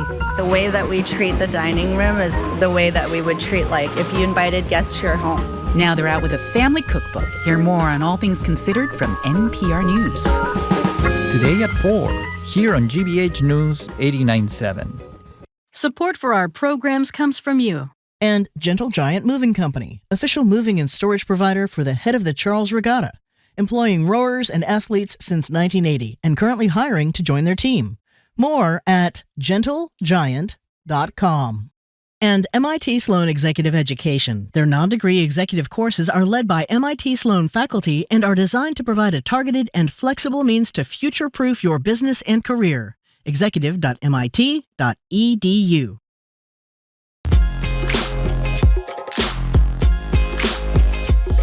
Welcome back to BPR. Marjorie Egan and Jim Browdy. We're not at the library, nor will we be anytime this week. Technical problems that are being fixed, but we are streaming youtube.com/GBH News.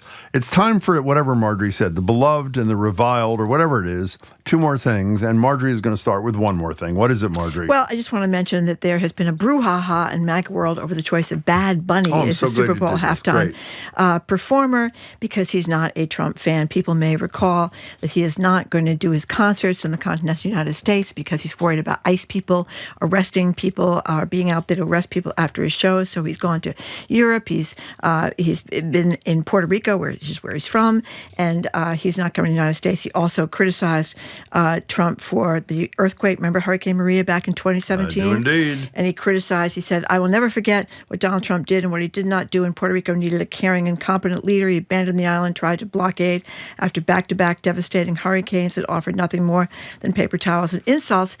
And then, of course, he called Puerto Rico a floating, he didn't call it, but this comedy guy, Tony Hinchcliffe, at one of the Trump rallies in New York, called Puerto Rico a floating island of garbage in the middle of the ocean. So anyway, he's been picked nonetheless. Jay-Z is very involved in the choice of these halftime show people, and we'll see what happens with the Super Bowl, but MAGA world is unhappy with the choice. We should ask Trenni about it when she joins us in a couple of minutes. Trenni Casey is joining us. So Donald Trump, as you know, is part of the shutdown. It's going to happen in 11 hours and 5 minutes. Won't agree to reconsider insanely deep Medicaid cuts or elimination of Obamacare subsidies at the end of the year. But the good news is he finally does have a health care plan. It's called MedBed. I saw it on his Truth Social post the other night, so obviously it's true. Here's part of what the healthcare president had to say. The first voice you'll hear is Laura Trump, I think his daughter-in-law, who works on Fox News, and then Donald Trump himself. Here it is. Breaking now. President Donald J. Trump has announced a historic new healthcare system, the launch of America's first MedBed hospitals and a national MedBed card for every citizen. Every American will soon receive their own MedBed card.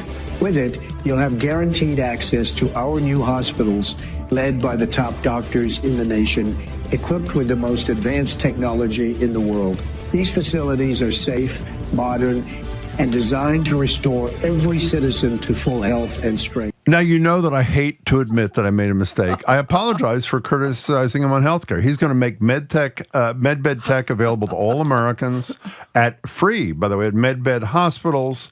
And by the way, if you don't know, I mean, this may be a downside. This is an offshoot, this MedBed thing, of a tech that's been embraced by the QAnon types who say, as many of us feel, that such technology is keeping JFK Jr. alive at a secret location.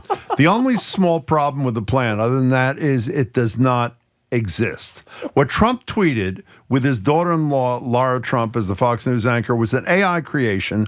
It does not exist. But Trump, the president of the United States, reposted it for millions of people to saying he had a concrete plan to address the healthcare woes of Americans. Did I say it does not exist? Sort of like his plan to lower food prices and the war in Ukraine, figure out the cause of autism. Do me a favor. Rather than shaking your head, say, oh, it's just more of Trump being Trump. Imagine Imagine if any other president in history had done something like this and what the same Republicans who swear by him would do. And then when you're done, do something. I don't know what it is, but do something, because MedBed is not coming to a hospital near you. Did you see the pictures of it? They look like plastic coffins. In any case. Everybody next to each other in the line. That's where we'd like anyway, to put coming up, I think so. Coming up for the 1 o'clock news, NBC Sports Boston, Trenni Casey. I'm Marjorie Egan. He's Jim Browdy. You're listening to BPR at 89.7 GBH, streaming at youtube.com/GBH News.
This is listener-supported GBH. It's your community, your voice, made possible by your support. Help fund the news you depend on. Pitch in online at gbhnews.org. Support for GBH comes from you. And Direct Tire and Auto Service, offering a full range of services, including brakes, shocks, diagnostics, and AC work. Direct Tire and Auto Service. Not just service, customer service. DirectTire.com. And Rockland Trust Bank, committed to helping individuals and local businesses work towards their financial goals by providing financial advice and resources. More at RocklandTrust.com. Rockland Trust Bank, where each relationship matters. Member FDIC. You're listening to 89.7 WGBH HD1 Boston. Online at gbhnews.org. GBH News. What matters to you? I'm Jim Browdy, head on Hour 3 of BPR Live, but not from the Boston Public Library. We'll get NBC Sports Boston's Trenni Casey's thoughts on tonight's Sox-Red Sox playoff series, Trump threatening to pull the World Cup from Democratic-led states next year, and Marjorie's chance encounter yesterday, get this, with Jason Tatum in the GBH lobby. That's right. I'm Marjorie Egan. Then we've been putting this off for weeks, but it's time to talk procrastination. What is your relationship with procrastination? Some people are actually turning to so-called procrastination parties, getting together with friends to check off to-do list items together. How much could you get done at one of these procrastination parties? That is, if you can manage to schedule one in the first place. Procrastination and You, that's next in the third hour at BPR 89.7 GBH.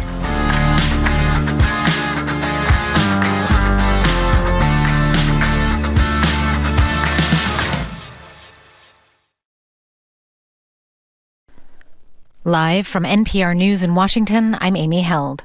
With the prospect of a bipartisan spending agreement looking increasingly remote, the federal government is on track to shut down in a matter of hours. President Trump said last hour he thinks it's looking likely. We don't want it to shut down because we have the greatest period of time ever. I told you, we have $17 trillion being invested, so the last person that wants it shut down is us. In a shutdown, most federal workers would not get paid, and the White House has threatened to fire some workers deemed non-essential. Americans who rely on Social Security and Medicare could see delayed payments. NPR's Domenico Montanaro reports new polling from NPR, PBS News, and Marist finds one party would get more of the blame. Neither party would get the majority of the blame, but Republicans who control both chambers of Congress would get more of it than Democrats by a 38 to 27% margin. Another 31% say they would blame both parties equally. Across the political spectrum, people are split on whether it's better to compromise to avoid a shutdown or to stand on principle, even if it means one would occur. Democrats and independents lean toward compromise, while Republicans tend toward standing on principle. The survey of more than 1,400 people across the country was conducted over 5 days last week. It has a margin of error of plus or minus 3 percentage points, meaning results could be 3 points higher or lower. Domenico Montanaro, NPR News, Washington. Earlier today, Trump spoke to a highly unusual gathering of top U.S. military leaders flown in from all over the world. NPR's Tamara Keith reports he talked about his desire to use military force on U.S. soil. At the start of a rambling and often overtly political speech, Trump joked that the uniformed generals and admirals could leave if they didn't like what he was saying. Of course, there goes your rank, there goes your future. Later, he talked about deploying the military to keep domestic order and peace. As president, I will never hesitate to defend our people from threats of violence, from the horrible plague that's taking place from within. There are strict legal limits on when troops can be deployed on U.S. soil. Tamara Keith, NPR News. Hamas says it's still studying a U.S. peace plan put forward yesterday and says it will respond soon. The 20-point plan would have Hamas release all hostages, disarm, and turn over power in Gaza. In exchange, Israel would end its offensive. NPR's Aya Batrawi reports. Arab states and Turkey put out a joint statement welcoming Trump's plan, and this does put pressure on Hamas. This war has been deeply destabilizing for the region. It has left Gaza in ruins with more than 66,000 people killed by Israeli fire there, a third of them children, according to Gaza's health ministry. It was also just this month that Israel bombed Qatar, and reportedly yesterday Netanyahu did have to call the Qatari prime minister and express his regret and apologize for that attack. Israel's war in Gaza is nearing the 2-year mark. It's NPR News. With the latest from the GBH newsroom in Boston, I'm Craig Lamolt. The Trump administration is taking fresh aim at Harvard. From our higher ed desk, GBH's Kirk Carapezza reports the Department of Health and Human Services says it wants to block the university from any future federal grants. It's the latest twist in President Trump's months-long feud with Harvard. The administration has accused the university of not doing enough to protect Jewish students from anti-Semitic harassment, a claim the school denies. Harvard now has 20 days to file an administrative appeal. Harvard government professor Ryan Enos sees it as another example of Trump trying to exact political revenge. If it wasn't this, it was going to be something else. Because unfortunately, once an authoritarian targets somebody for political reasons, they're not really going to be satisfied until they are able to exert control. Earlier this month, a federal judge ruled that the Trump administration's move to cut $3 billion in existing grants to Harvard was illegal. Kirk Carapezza, GBH 89.7. Harvard has yet to publicly respond. Members of Massachusetts congressional delegation say it looks like we're headed for a shutdown. In a video posted on social media, Congressman Steve Lynch noted that House Republicans passed a funding bill last week. But it maintains all the cuts to Medicaid, it cuts to health centers, cuts to community hospitals, cuts to Head Start, cuts to Meals on Wheels, cuts to a lot of government programs. And he says it's doubtful that any Senate Democrat will vote for that. Republicans would likely need at least 8 votes to end a Senate filibuster and pass a measure that would extend federal funding for 7 weeks. This is GBH. I'm Jim Browdy, head on our... Support for NPR comes from NPR stations. Other contributors include ARM. On the latest episode of Tech Unheard, ARM CEO and host Renee Haas talks to Dr. Farnam Jahanian, president of Carnegie Mellon University, about how tech and AI are helping to shape the future of computing.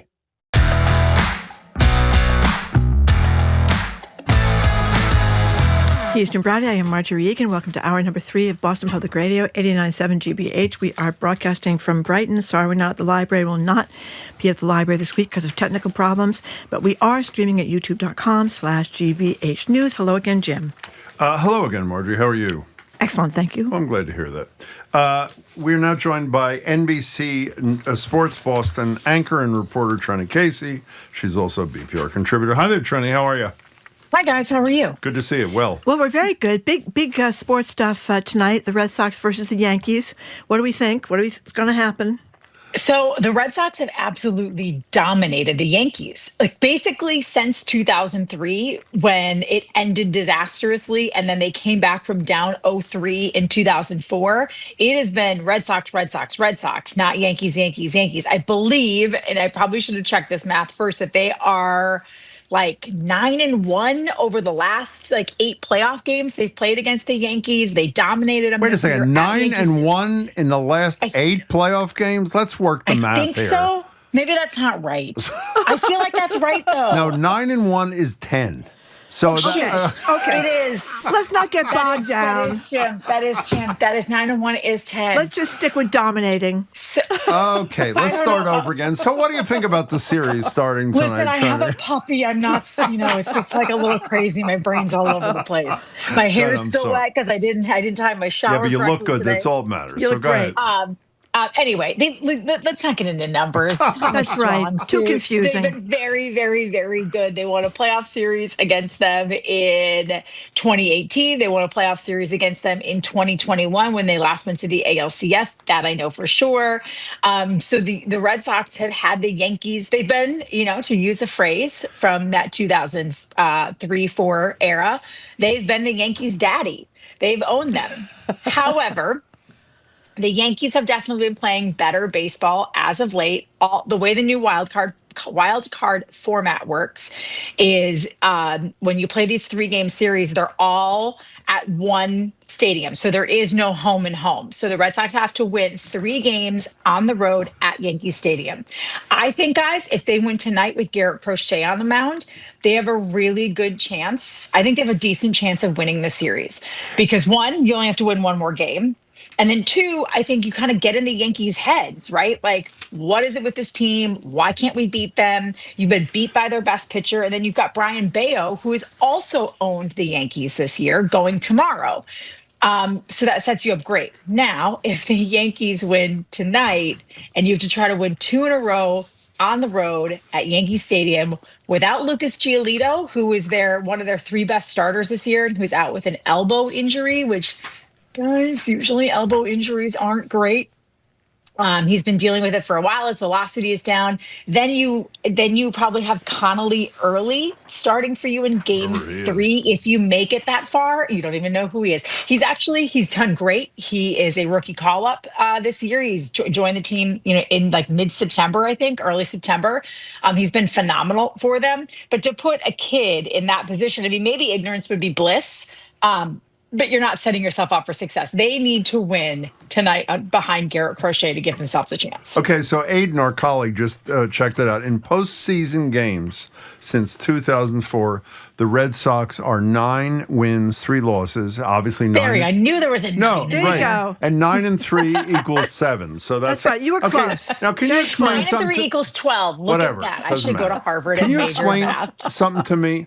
Is there ever, maybe I missed this, this seems to me to be so fundamentally unfair. Has there ever been a series by definition is 3 or more games, obviously. Right. Is there ever been a series where every single game in baseball is played in the same park? Yeah, they did it last year too. They did? Like last year, the Brewers were the wild card team, and they hosted the New York Mets 3 games in a row. And I believe they won the first one, lost the second, and were on the verge of winning the third and going on to the NLDS. And then their then closer coughed up the lead. He then went to the Yankees. I think that is so unbelievably unfair. It's why you should clearly, if you're the better team in terms of your record, you should obviously get 2 of the 3 games, but I think it's whatever.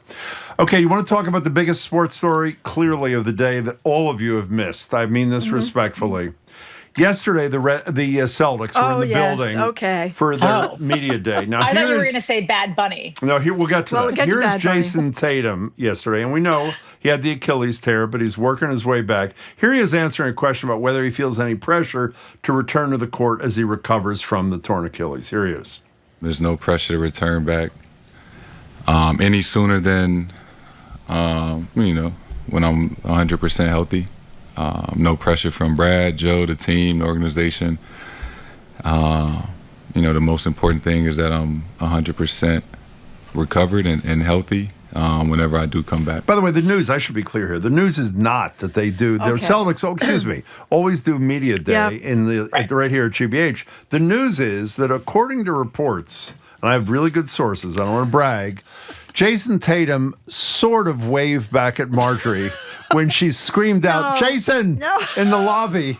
Now, can you tell us firsthand what happened? Here's what happened. I came in here Sunday night to pick up my stuff, that I need to read every day. That's a brag. And I saw the screens, and I saw these Oriental rugs, and I thought, I bet tomorrow's the day the Celtics are going to come get their pictures taken.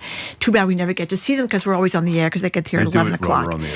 But I happened to go to the bathroom in the middle of the show yesterday, and one of the Celtics, I didn't recognize him. I think he's the new center. He was so tall. Tall guy. Probably a tall guy. I tried to. That's how you knew. Yeah. Every basketball player's tall. Exactly. He was really tall. He came down and he said, "Hey, how you doing?" To you? To me. And I said, God. That is God, so exciting. I'm doing great. I didn't know who he was. And then I saw Jason Tatum, and Jason Tatum kind of looked at me for a split second and turned around. What was it? What'd you do? Did you say, "Hey, Jason, how are you"? No, I was too starstruck to say. I mean, you just can't. You see these huge men in their Can we stay on uniforms and looking adorable. They're all about 25 years old. Did he at least look at you when he sort of waved? I'm not sure if Probably he really not. gave me the time of day. He just turned his back to me. But when he turned his back to me, I saw Tatum on the back, and he got on the elevator, and he disappeared behind the elevator door. But it was kind of cool to see all the Celtics here in my office here at GBH getting their pictures taken. You know how you get fixed up when your picture's taken, you have your hair done nice and all that. So they were looking good. You're pretty envious, aren't you? So, I mean, I just can't even believe that I missed that yesterday.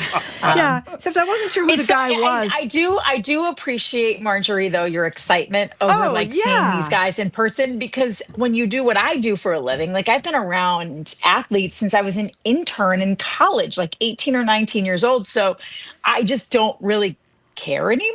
Yeah. I was starstruck. I want to be nice to them, and I want to grease them up so that when I interview them, they give me a good answer. But, I don't now, if I was at the GBH studios and Ben Affleck and Matt Damon walked in, now we're talking about something totally different. But if I saw Jason Tatum or Tom Brady or what, I would just be like, oh, okay. Yeah. Oh my God. Okay. But I'm excited for you, Marjorie, because that reminds me that what we do is bring joy to people like you. My sister saw Tom Brady. She was a volunteer at a golf tournament. He does that Big Buddies golf tournament, or Old Buddies. Best Buddies, Best Buddies thing, for the kids with disabilities. And I mean, she couldn't talk for a week. She saw him. She was by the way, so speaking of herself. couldn't talk for a week, Marjorie, do you remember when Jordan Knight from the New Kids on the Block came on the show? See? Who was it who was so impressed she couldn't talk? Trenni. Casey. Exactly. There you go. See, that's my kind of celebrity right there. Okay, so Trenni, the New Kids on the Block. I think when we have you on, people are hopeful that we'll actually get through 20 minutes without talking about Trump. We're about to dash that hope. World Cup's coming to North America. Well, actually, North America. Yeah, North America. Yeah, North America. Mexico, Canada, and the United States in 2026. And Trump is now saying that he will not. That he will not allow World Cup's games to be played in dangerous cities. I assume dangerous means democratic cities, many of which, Boston, by the way, is one of them. New York, etc., are part of that mix. Is this just one of his empty kind of? My guess is this is just bluster. You're going to tick FIFA off and have them lose probably billions of dollars. Where are you going to move these games at the last minute? You're going to make Robert Kraft mad. You're going to make, whoever owns, I don't know if it's the Maras or whoever owns, MetLife Stadium. You're going to make them angry because you decided that you don't want them to, have a soccer match in their city. It's wild. It's also this feeding into this narrative that big cities are scary and crime ridden and terrible. It's all just part of a master plan to alienate, and separate parts of the country. And I just think it's insane and ridiculous. But with all that said, I do not think it's going to happen because, as we've talked about many times on this show, money is always the most important thing. And having World Cup matches in the United States will bring so much money. Can we talk about, if I don't mind, a related kind of thing, at least in my estimation, that has a Trump angle in it? The Ryder Cup thing. Yeah. Well, can you describe what happened that ordinarily doesn't happen at golf matches? The Ryder Cup is Europe's, some of their best golfers, not all, against some, if not all, of the United States' best golfers. The joke always about watching golf on Sundays is, and they're going to take their putt, they're going to swing. Exactly. Everybody's whispering, everybody's quiet, it's so reserved.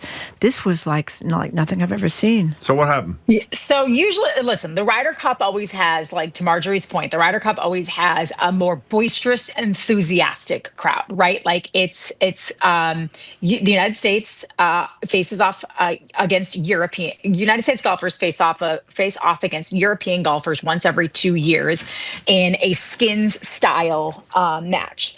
And so this year, Bethpage Black on Long Island in New York was the host, and players on the European side found themselves and their families under extreme harassment.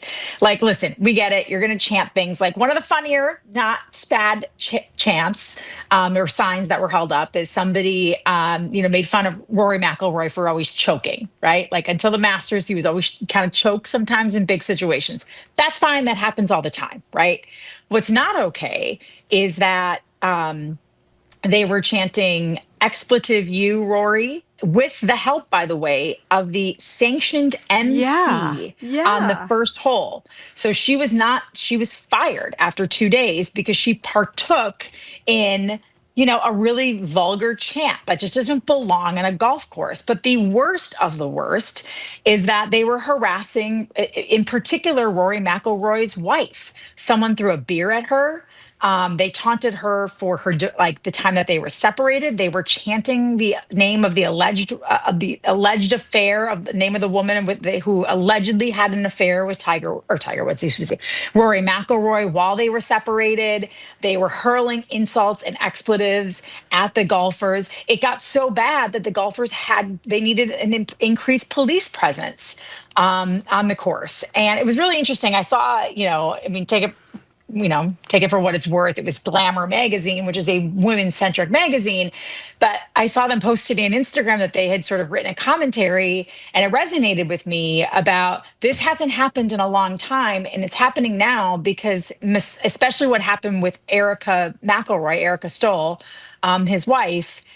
We accept misogyny now. We accept verbal harassment of people because it is done in such a public manner at the highest levels of our government that it is seen as it is seen as acceptable. And it's not. It's unacceptable. And I would love for the PGA to find out who committed all of these wrongdoings and ban them forever from every single golf tournament on planet Earth. I just don't think it'll happen. I thought a lot about this. I don't even know why, but let me just give my thoughts. Generally, the first thing, I don't believe in abuse, like you were describing, verbal abuse. I am not troubled by at all if the one thing we borrow from the Saudi Arabian golf tour is people should be able to cheer. I mean, batters are up at the plate in baseball in the most stressful situations, and 50,000 people are screaming at them, and they decide whether they figure out if they can hit the ball or not. They can cheer at golf, don't they? Cheer at golf? Never before a golf shot. After the shot. But I'm just saying, they cheer before. In baseball, in every sport, that's the case. Golf is one of the outliers. That's one. Obviously, not abuse. Having said that, this is going to aggravate some of you listening, so my apologies. Feel free to send angry texts. This is a product of the era. You treat other people like total garbage because the most powerful person in the world treats other people like total garbage, and it just trickles down into our everyday relationships. And it's completely acceptable now to call people names, to demean someone based on their gender, their race, their sexual orientation. It is no longer seen as what you're not supposed to say. And I've never been one who has felt like, it's everybody's so PC now. I've never thought of it being political at all to treat other humans with respect. Exactly. That is a very nice way to put it. We're talking to Trenni Casey. Let's talk about Bad Bunny, who is going Okay, to be can at the Super can Bowl. they play a Bad Bunny song for me right now? Because I don't know if I'm just too old, but I don't know if I know any of his songs. I even know Bad Bunny. What are you talking about? Well, We have some sound. I know who he is. He's a Okay. global superstar, but I don't know if I know any of We his, have some song. We have a little sound Okay, of great. Bad Bunny. This is from his latest album, Bailey. I'm going to botch this. I'm just going to say it in English. My Unforgettable Dance. Here it is. So he's going to be singing in Spanish at the Super Bowl. That'll get people really going. So Marjorie commented on this a few minutes has. ago. Explain, for those who just tuned in a few minutes ago, the controversy is the MAGA people are all up in arms because he's been critical of Trump. God forbid he have a political opinion. So this is one of the great outrages of the last century or two. Is that where we are here? That's where we are. So, listen, there are some people like me who are just like old farts. And I know who Bad Bunny is. I believe he also was the caddy. Played the caddy in the newest Happy Gilmore. Happy Gilmore did? 2. News to I me. think I had done, again, I'm real off on my facts today and I can't add, but I think he was the caddy in Happy Gilmore 2. So Yeah, this Nicole is is a big, checking it out. He was in Happy Gilmore too. Yes, he was. yeah. So this is a big star. He is like one of the top streaming artists. Also hosting on the first Spotify. episode of SNL, which I believe is this weekend. The first There you SNL is this go. weekend. Oh, good. Yeah, this guy's a global superstar. Like I said, most top 5 streams on Spotify. I believe the number 1 Latin American artist. He is widely popular. However, the MAGA crowd doesn't like him for various reasons. One being he's been outspoken against Trump. 2, he canceled all but one United States date because he was afraid that ICE would raid his concerts. So they think he is harboring quote unquote illegals. And 3, they don't like him because he sings in Spanish. And this is, I believe someone said, this is America, we speak English. Even though we do not have a national language here, because we are a melting pot of other countries and cultures. Okay. Go ahead. So Go ahead. everybody, they're all up in a tizzy that, oh my God, Bad Bunny is, performing. How dare, this is anti-Trump. This is the NFL putting its foot down. I mean, maybe, but I'd be real shocked if the NFL was trying to become enemies with Donald Trump. It's not exactly on brand for the NFL. Well, I have 2 things to say. One, it's not on brand, and I am stunned in light of the fact that the Goodell, or whatever his name, the Goodell, right? Roger The Goodell. commissioner. I'm actually stunned. I'm with you. I'm stunned. As a that he- risk-averse that he- person, you don't. If you're that kind of executive, you don't ever have the courage to stand up to supporters of Donald Trump. That's one. But I hate. I know many of you who are upset about what I said a minute ago are don't think I'm fair. So let me be painfully fair. I was saying to myself this morning, if Kid Rock was the halftime performer, who obviously is very close with Trump and is a favorite of Trump's, would I be upset about it? And I like to say that, well, I can't stand Kid Rock's music. The answer is no, I would not. I'm watching a football game. I'd much prefer it to be Beyonce or somebody again. Well, Beyonce was controversial too, way back when she was chosen as a halftime. there's act been. there, I mean, too. there's so People were many. upset about Kendrick Well, how Lamar about you two? last If it was time. Kid Rock, would you be okay with it, Marjorie? I would go out and I go wash my hair during. Okay, the how about you, halftime show. Trenni Casey? Yeah, I probably wouldn't watch it because I don't have any interest in Kid Rock and I don't like him as a human being. But I don't know what he stands for, but I don't know that I would be completely outraged by it. You know what the thing is? It's sort of, Jay-Z has a lot to do with He who does. gets to be the He halftime does. act. Yes, Rock Nation is a and big he part had, of it. There should also be Rihanna pointed out, was guys. before that. I mean, what's that? Should also be pointed out, guys, that the NFL, from what I understand, either they don't pay performers at all to perform at the Super Bowl. That's what I've heard, and I believe I've read. I'm not sure if that's true or not, but they were in negotiations with Taylor Swift. But they would not meet her demands. She wanted full control over the show. There were certain things that she wanted, and they said, no, we're the NFL. And she was like, yeah, I don't need the NFL. Well, you So just she's left out. You left out the for most her. important thing. That's right. What was the one demand they would not meet? At full control? She wanted to be paid. They don't pay these Oh, that's right, people. they don't pay. The Yeah. thesis being Good for you're going to her. have a couple of Good billion for people her. watching. By the way, Hannah, our colleague, Yes. makes a very important point.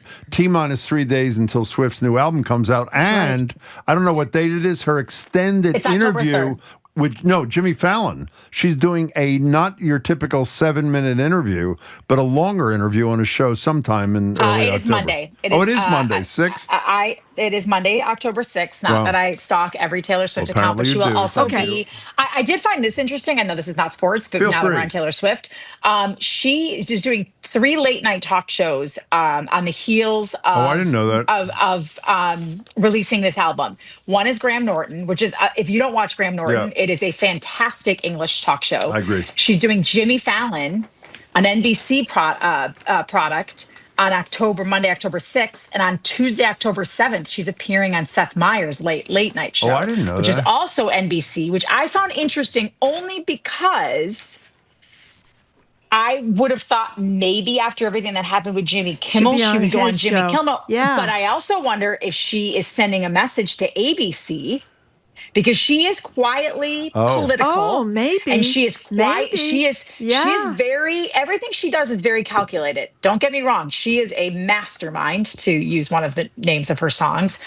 And I wonder if NBC did not blink, not that I'm just saying that because it's my parent company, but they were called on to get rid of Fallon and Meyers, and they stood their ground and did not do anything with them in the wake of the Jimmy Kimmel incident. And so I wonder if it's not anti-Jimmy. I don't think it's anti-Jimmy Kimmel in any way, shape, or form, but I wonder if it is saying, you know what?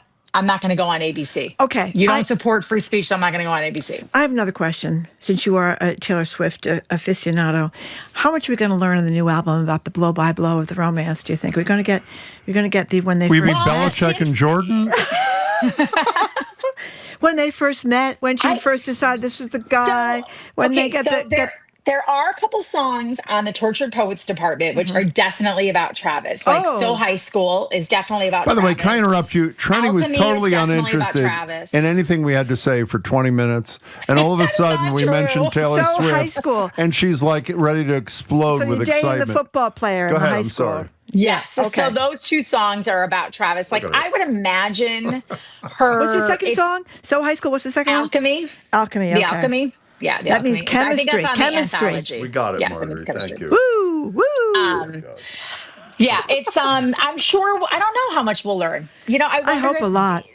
I hope a lot too. I just hope it's the producer she worked with on this album. It's upbeat. It's poppy. Yeah. She worked on them with Red, 1989, and Reputation. So we assume that it'll be sort of that sort of genre, getting away from the more mellow, melancholy sounds of like Midnight's, Tortured Poets, everything else. Well, we're looking forward to it. 3 more days.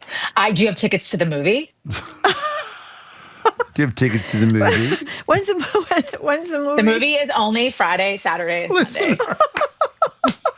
Oh my God, we're definitely going to talk about all this next week, Trenni. Are you going every night, or are you just going to go to just one? going once. Okay. Just going once. I only need to see it once. All right. Trenni, it's good to see you. Bye. You too, guys. Thank you very much. See you later. We've been speaking with Trenni Casey, a sports authority and also a Taylor Swift authority. She's an anchor reporter for NBC Sports Boston and a BPR contributor. Coming up after a quick break, our staff has been trying to get us to do this for days. We've been putting it off. Well, today's the day. We're going to talk about procrastination. Oh, that was clever. The great lengths you go to. They wrote it, I didn't. Fairly clever. The great lengths you go through to not do something on your to-do list. Are you a terrible procrastinator? He's Jim Browdy. I'm Marjorie Egan. You're listening to BPR and 89.7 GBH, streaming at youtube.com/GBH News.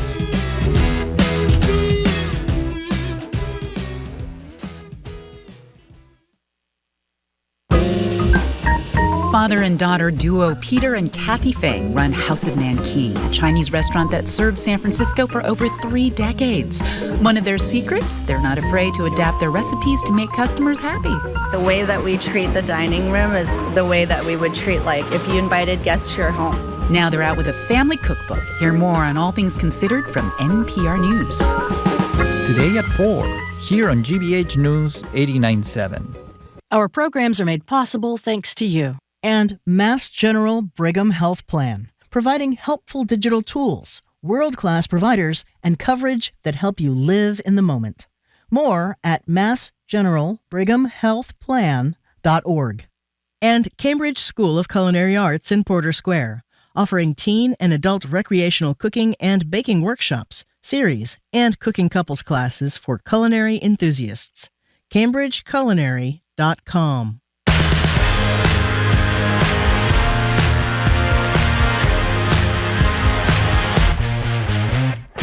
Welcome back to BPR. Marjorie Egan, Jim Browdy, not live at the library, but streaming at youtube.com/GBH News. And our apologies yet again.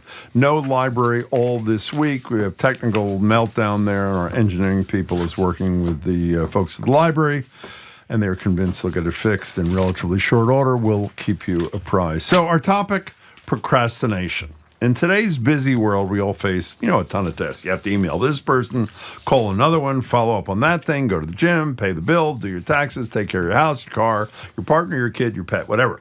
And meet up with friends. And please don't forget to leave time for what is called self-care. It's a lot to manage, and some of us are better at task management than others. Marjorie, a new article in The Guardian explains that some people, procrastinators, are turning to so-called, I thought this was a joke, forcing parties. That's what they're called, forcing parties, to get such tasks done. Here's what they do. They get together with their friends and hold each other accountable. It's essentially sort of like body doubling. Completing tasks in the presence of others, a common strategy for people, for example, ADHD. There's even an app for it. It's called Focus Mate. It pairs strangers on video who, I guess, just stare at you through the phone until you're intimidated enough to send the email that you've been putting off. Marjorie is signing up tomorrow. If it works, it works. I'm more of a simple task list person. Nothing gives me, Marjorie knows this, more satisfaction than crossing something off the list, or obviously just giving it to Jamie to do. So the lines are open at 87. Well, it's getting it done most times. 877-301-8970. What are your tried and true methods for getting stuff done? Or do you not get done? Are you an incurable procrastinator? And would something like a forcing party be helpful to you? Procrastination is our topic, 877-301-8970. And let me say, this is not a criticism, it's an observation.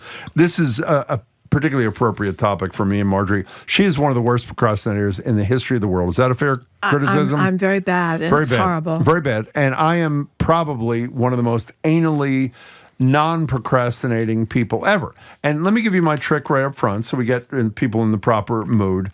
I went to a course taught by some Mormon firm called Franklin Covey a couple of years ago. I didn't know it was a Mormon firm. Yeah, and by the way, that's not a judgment. They advertise that, and what they do is they teach you a way to list your tasks for the day or the week or the whatever in a way that you're much more productive.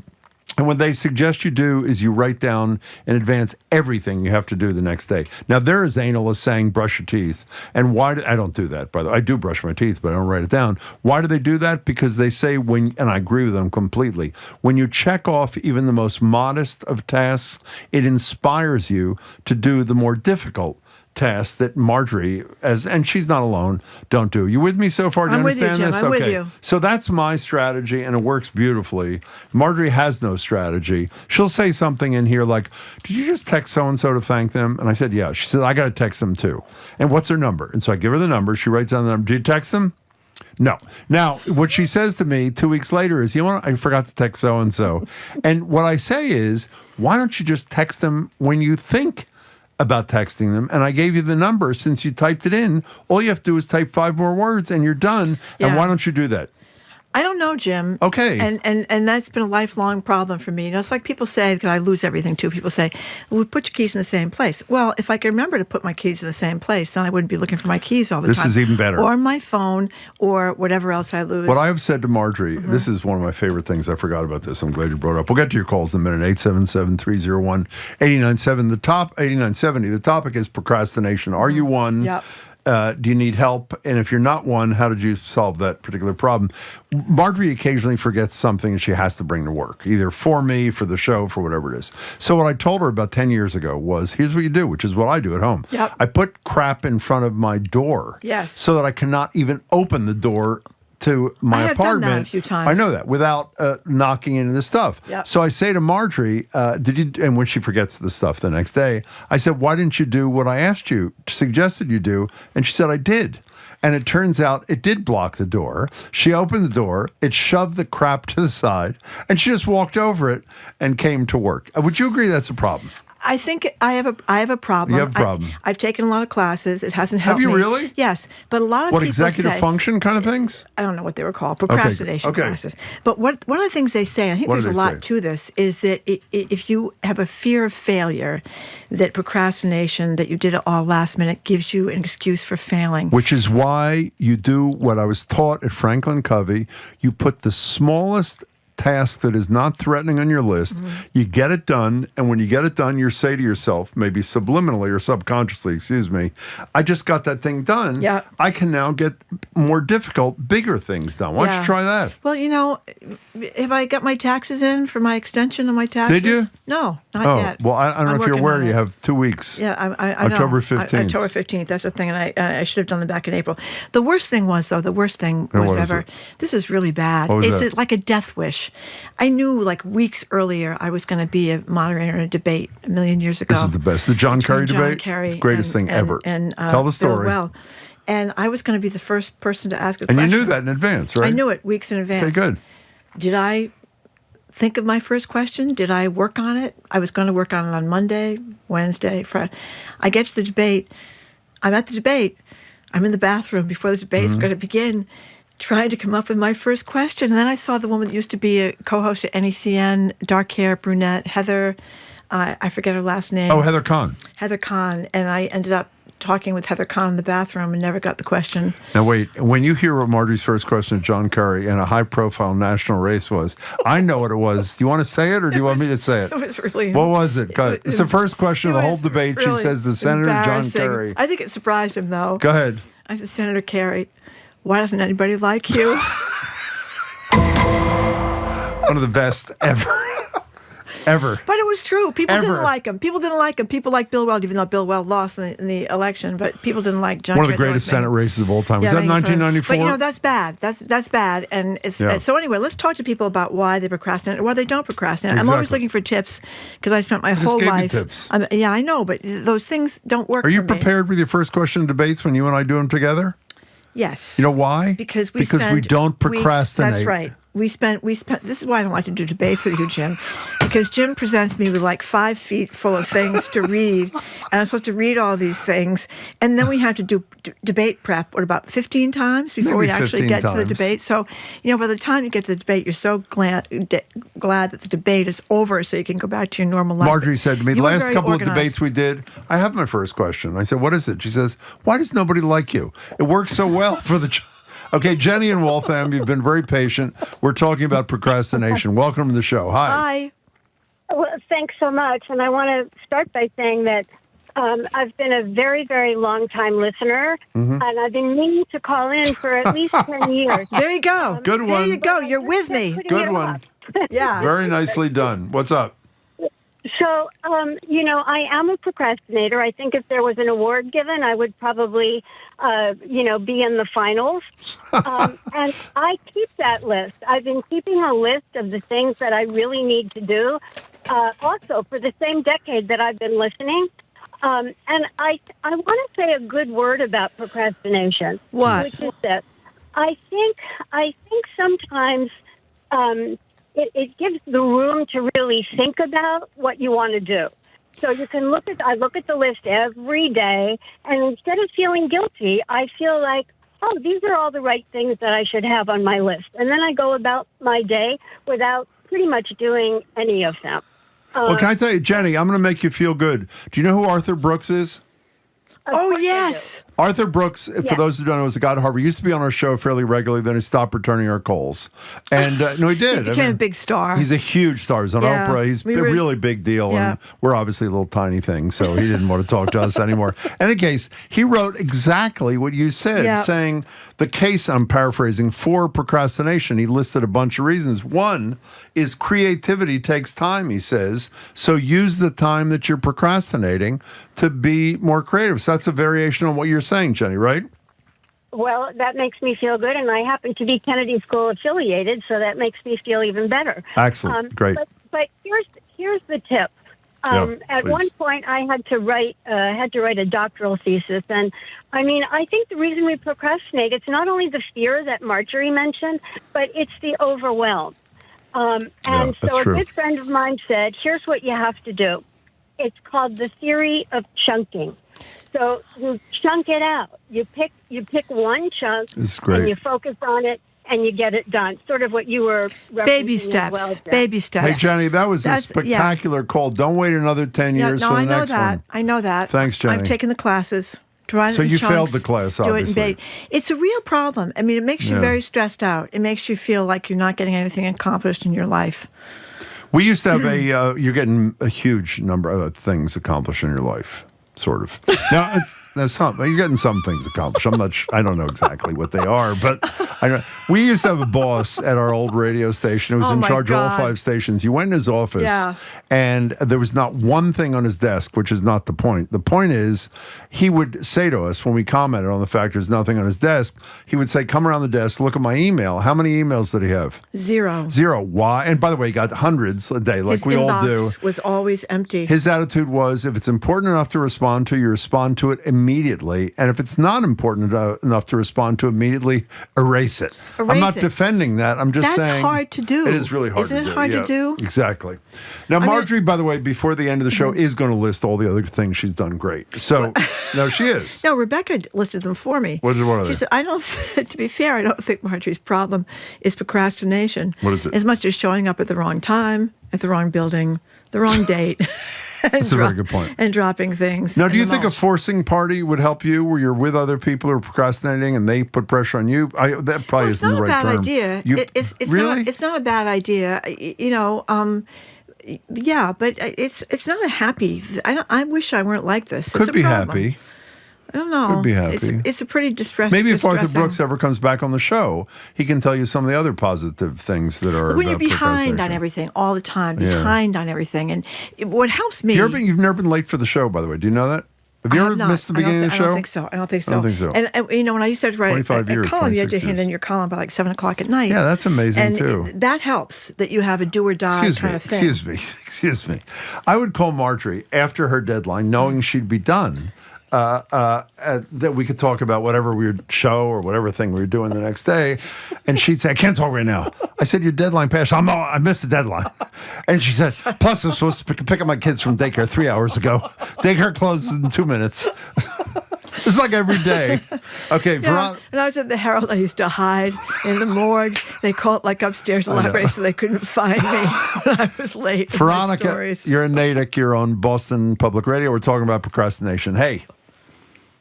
Hey. Hi.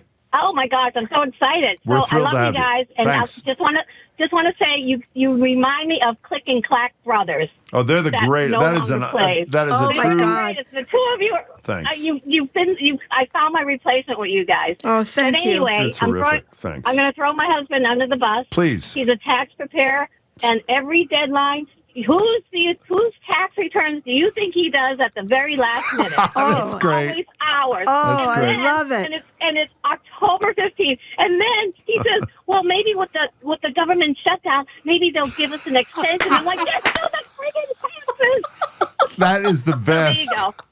That is the best. That is a great story, Veronica. That's a great point for those of us who haven't gotten in their extension don't count on it yet, which is until October 15th, right? October 15th. Yeah, that's right. Then maybe if the government shuts down, they won't notice you for like a few more days. By the way, the show, if people are young listeners who've never heard Click and Clack, I mean, Click and Clack were a riot. Just the greatest. I mean, just a new tradition in radio was established by these wonderful guys. Veronica, thanks. I might have ADHD, but I did try once to take the medicine you take for ADHD. You did? How'd that go? No, it just made me a nervous wreck. Adderall. It made me like vibrate. Oh, really? So supposedly if you have ADHD and you take Adderall, people may know better than I that you can tell that you're more organized. Okay, that did not work. Now, for me. by the way, here, this is... she doesn't like to brag. Marjorie actually wrote the following song. It became huge. She never talks about it. This is Afro Man, their 2000 smash hit, explaining about procrastination. Here it is. I was gonna clean my room until I got high. I was gonna get up and find the broom, but then I got high. My room is still messed up, and I know why. Why, man? Yeah, cause I got high. Because I got high. Because I got high. By the way, the song is obviously called "Because I Got High." If Because you're I not Got familiar, High. it's one of the greats. That could be one of the great. problems, Jim. That could be one of the problems. Afro Man's 2000 smash hit. 877-301-8970. Laura in a car. Hi, welcome. Hi. So this is a really interesting thing because in our family, I don't procrastinate. I'm the one who's like got all the timelines and all the schedules and all the junk and trying to keep the husband and the kid and whatever. But my kid in particular, who is in 8th grade, doesn't. His executive functioning skills are different. And what I've seen through his lens is that they're not really teaching a lot of it in school or how to manage your time. They're just saying manage it, but they're not giving you any tools to manage it. So it's turned into like, I guess, my part-time job. Like he comes home from school and we go through all the tricks of how to get your stuff sort of sifted out, I guess, in a way that you can tackle, because you can only eat an elephant one bite at a time, kind of. Like you can't do the whole thing in one fell swoop. And it helps, but it's really tough. And I think it's just how you're wired, because he doesn't avoid stuff on purpose, but he, shiny objects left, right, and center. Like he's just on to the next thing. He just can't track it. Laura, I don't know. I don't know enough to know if this is the case, but I'll say it anyway. I love your idea. The notion school should teach executive function, because there are a lot of kids who have problems with that. And what better time and place to learn it when you're young, and then probably habits can be changed. I think it'd be totally great. Laura, thank you for your call. We appreciate it. Wouldn't that be a great idea? Why shouldn't that be taught? Essentially, how to do your work, run your life in terms of managing time. A lot of people say they procrastinate with listening to us, Jim, which makes me happy. What do you mean procrastinate? They should be doing something else right now instead of listening to us on the radio. Joel from Connecticut has an interesting perspective on fall cleanup. He says that's a good thing then, because he who rakes last rakes least. That is a very fine point, by the way. Joel, thank you for reminding us. That's a great point. That's a beautiful of all point. that. A lot of people saying I should take the ADHD meds, but I've tried it. It didn't. Can I tell you something? I know this didn't work for you. I am so committed to my approach. It really works, and it's really simple, and that's what people should try if they've tried. Do is list all your tasks, some of which are incredibly small.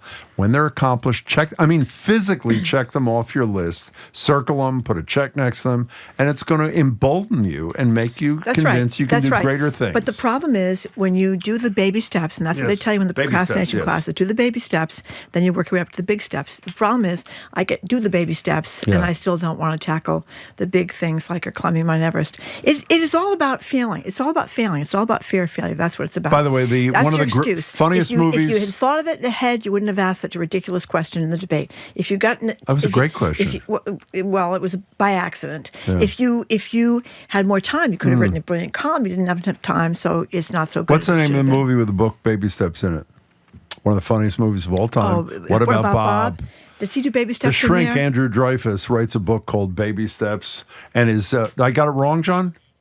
Oh, Andrew Dreyfus, who used to be head of Blue Cross. Andrew, if you're listening, my apologies. But Richard Dreyfus, obviously, has had some problems recently. It's one of the funniest movies ever made. Ken in Leominster, hi. Hi, Jim and Marjorie. I am with you, Marjorie. All I have to do is pick up my taxes at the accountant's, and I still haven't even done that. Yeah, okay. So why do you think you do it, Ken? Well, and some of this is trolling on YouTube late at night, but they say that the more you procrastinate, along with that other woman's call, the more your creative juices are flowing, and the adrenaline rush towards the end, whether you're meeting the deadline, makes you more productive and more creative, and you produce a better product. Well, there's something to that. Well, go ahead. What's two? Second is that there's always something more pressing to do. Right. That's right. Really, and more important than your taxes. And three, the world may come to an end before October. Why do anything ahead of time? Now, there is a really good thought Can't quarrel with that one, Ken. Thank you for your call. That was great. Everybody's telling me I have attention deficit disorder. Maybe I should try the medicine again. I don't know. By the way, I know, in all seriousness, this is not just meant to make you feel better, even though it should. I know a ton of people who are your kind of procrastinator. I do. I know a ton of people. Yeah. Why do they do it? Why don't you ask Why them? do they do it? I think it's fear of failure. Well, actually, most of them you're their role model. They've said they're great. They didn't used to be a procrastinator. They started listening to you, reading your column, whatever, and everything sort of changed. Okay. Oh, well, here's another one. The idea that you think better under pressure. It is true that when you get down to the line and you have to get something done in 15 minutes, it does focus your concentration. Yeah, but how stressful is it? How stressful is it? Is it horrible? It's horrible. Horrible. Scream at you. Scream at you. Yeah. I hated that. Did you get screamed at for your deadline missing? That's why I would in hide. In the morgue. In the morgue, so they couldn't find me and scream at me. And Mary in Boston, hi. Oh, hi. Oh, hi to you. Hi. Hi. I'm procrastinating right now. What's up? Well, no, I've got something I have to do, and I can't do it. It's like and this What show is it? is like making me. What is it? I can't say. I don't want to say. Oh, come on. But, give us a hint. Taxes? Taxes, yes. Yeah. No, it's and car issue. Oh, car issue? A car repair? Yes. Car repair? Yes. Well, I got news for you. If I had a choice between fixing my car and listening to us, I'd listen to us too. Yeah, I would So I don't too. think it's that big a deal. So you upset about this, or it is what it is, Mary? What's the deal? Oh, I'm upset about it, but I'm realizing that I'm not alone. You're not feeling alone. Like this is a little bit of a therapy session. Yeah. That I'm not alone, Marjorie. Yeah, no, Mary, I'm with you. But listen to this, Mary. Somebody thanks. just sent this text, and see what you think about this. This What is is it? from another Mary who's in Medway. Said, someone told me to imagine that the task is already done and how good that would make me feel. That's actually not a bad one. That's not bad. That's not bad. Mary, thanks. What are you thinking about? I'm thinking about, I did Yeah. do something yesterday that I've been should have done What like was a it? year and a half What ago. was it? Apply for something. You that I- did? Yes, I did. And you're only a year and a half late? I was only a year and a Well, half that's very late. satisfying. Now, unfortunately, the program she applied for was, they got eliminated it 17 months ago. When I called them, they said all my forms had expired. So they were going to send me new That's forms. not true. Is that It's a true true. story? Yeah. it Okay, was very this is our favorite embarrassing. part of the show. We get to guess if which camp he's in. This is Jared Bone, by the way. It does Yeah. the Now, I Culture Show thing. I don't see you. I could be wrong. I do not see you as a procrastinator. I would Am say I right not or wrong? too. I mostly am not a procrastinator. Okay. Although I feel the older I get, the more I am doing it. Why do you think? Why do you think you do it? Well, I learned a phrase because some of the hard things, maybe I think you kind of talked around this, anxiety avoidance, which is why Yes, you don't do things. that's true, too. because the pressure of having to do them is just so much that even the relief of having done them is not enough to negate it. Or you will. This is something I do all the time. It's ridiculous. I have these stacks of mail I haven't opened. So then I open them all and I put them in one category or another category. And I have 3 categories on the table. And the categories are there for like 6 months. Bad, or By baddest. the way, I don't ever want, you're one of the most honest people I ever met. You misspoke there. When you say you opened the mail, I visited Marjorie once in our whole relationship. I visited Marjorie once at the Herald. And the reason I visited her at the Herald is this is perfect in light of what you said, is she was supposed to be, I'm making up a time, supposed to be done a column, let's say at 3, and we were going to meet at 3. She calls me to say, I'm not done. How much time do you need? Maybe 4 or 5 more hours at most. So she says, why don't you come over to the Herald and put some pressure on me? So it's the only time I ever came in and watched her work. I'm at the Herald, and I have nothing to do. And I look at her desk, and I said, what's all that? And it's like a mountain of mail that she, not Marjorie, opened all of her mail. He did. In one of the envelopes. Can I say this or not? I've said it before on It was the air. a check. It was a check for $500 Yeah, for a somebody family that needed it. who Marjorie had was written about terrible. beautifully. And by the way, she I did send the felt check. It was a little horrible. belated. No, we sent it. It was a little belated. Yeah. Unfortunately, the whole family passed away. But no, that's not that part. That part's not true. It was 7 years later. No, that's not true. Literally, when I say a mountain, you couldn't even see her behind the mail. Well, that tracks. Marjorie It's and I bad. have been working on something, or you're supposed to be working on something. I'm not going to say on what it is, Whatever but it remember, and you haven't. She doesn't even know you what haven't it done is. it yet. You know, Okay, you're this is supposed to call helpful. the person. We're going to do the thing. Oh, no, I did. Okay, I no did. Oh, you did? I did. Okay, what's Yeah. on Wow, the you show? didn't- you What's won't- on the show? Oh. Well, now we'll have to find out It's how gonna that be, was. It's going to be a girls' event, Jared. Oh, it is? I hope it doesn't upset you. I was excluded. And you procrastinated in telling me. I did, that's Excuse right. me. It's not like a private moment here. What's on the show? Oh, are we still at work? It's on the air, yeah. Did that happen? What's on? We're going to be talking about the 250, the American Revolution. We'll be talking with people from the Clark Art Institute and the Norman Rockwell Museum, of course, both out in the Berkshires, looking at the cultural components of the American Revolution. You may have noticed that K-pop Demon Hunters is Netflix's most streamed movie ever. So we'll talk about this K-pop phenomenon with Ray Soul at Berklee College of Music. And then Christopher C. Gorham has written this fascinating new book. It's called Matisse at War, about what the artist did remaining in France during the Nazi occupation. Fabulous. We'll be listening. Marjorie, I'm not talking to you. Nice to see you. By the way, can we play Afro Man in the background while Marjorie is reading the outro of the show? Because I love this song so much. I'll leave you a thorough message in just a couple of minutes. We're in a fight. Here it's not. Okay. I'm gonna clean my room until I got high. Okay, we can. Until I got high. I was gonna get up and find the broom. It's one of the funniest songs. Then I got high. But then I got high. Okay, what's on tomorrow? Okay, tomorrow we're going to be joined by Juliette Kayyem, a bipartisan panel on mass legislative reform. Jennifer Nassour and Jay Kaufman, one Republican, one Democrat. GBH's Jared Bowen and retired federal judge Nancy Gertner. I want to thank our crew. That's it? Oops. The That's song's it. over. Zoe Matthews, Aidan Conley, Nicole Garcia, Hannah Loss, Patrick Lally ran our YouTube stream today. Our engineer is John LaClaw Parker. Our executive producer is Jenny Bologna. I want to remind you again, because of technical difficulties, we'll be not back at the library tomorrow or Friday either. We're very sorry about that, but hope to be back there next week. Stay tuned for Jared and his great culture show starting immediately after us. I'm Marjorie Egan. I'm Jim Browdy. And I'm hoping to do better in my battle against procrastination and losing everything. Don't change a thing. But I do think it might be a losing battle, Jim. I hate to say. See you tomorrow. Bye. Bye.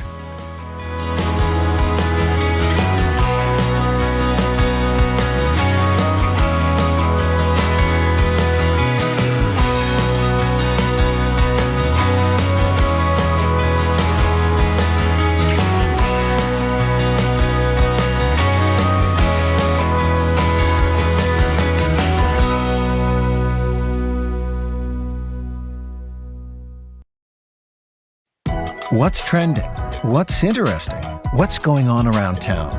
We're talking all things arts and culture on The Culture Show, next on GBH 89.7. Funding for our programs comes from you. And Revision Energy, a solar company and a Mitsubishi Electric heating and air conditioning contractor, committed to helping customers lower their environmental impact, offering all-electric heat pump systems from Mitsubishi Electric. RevisionEnergy.com. Nova traces the origins of Homo sapiens in an exciting 5-part series that follows our ancestors as they go global and shape the world we know today. Human continues tomorrow at 9 on GBH2. You're listening to 89.7 WGBH HD1 Boston. Online at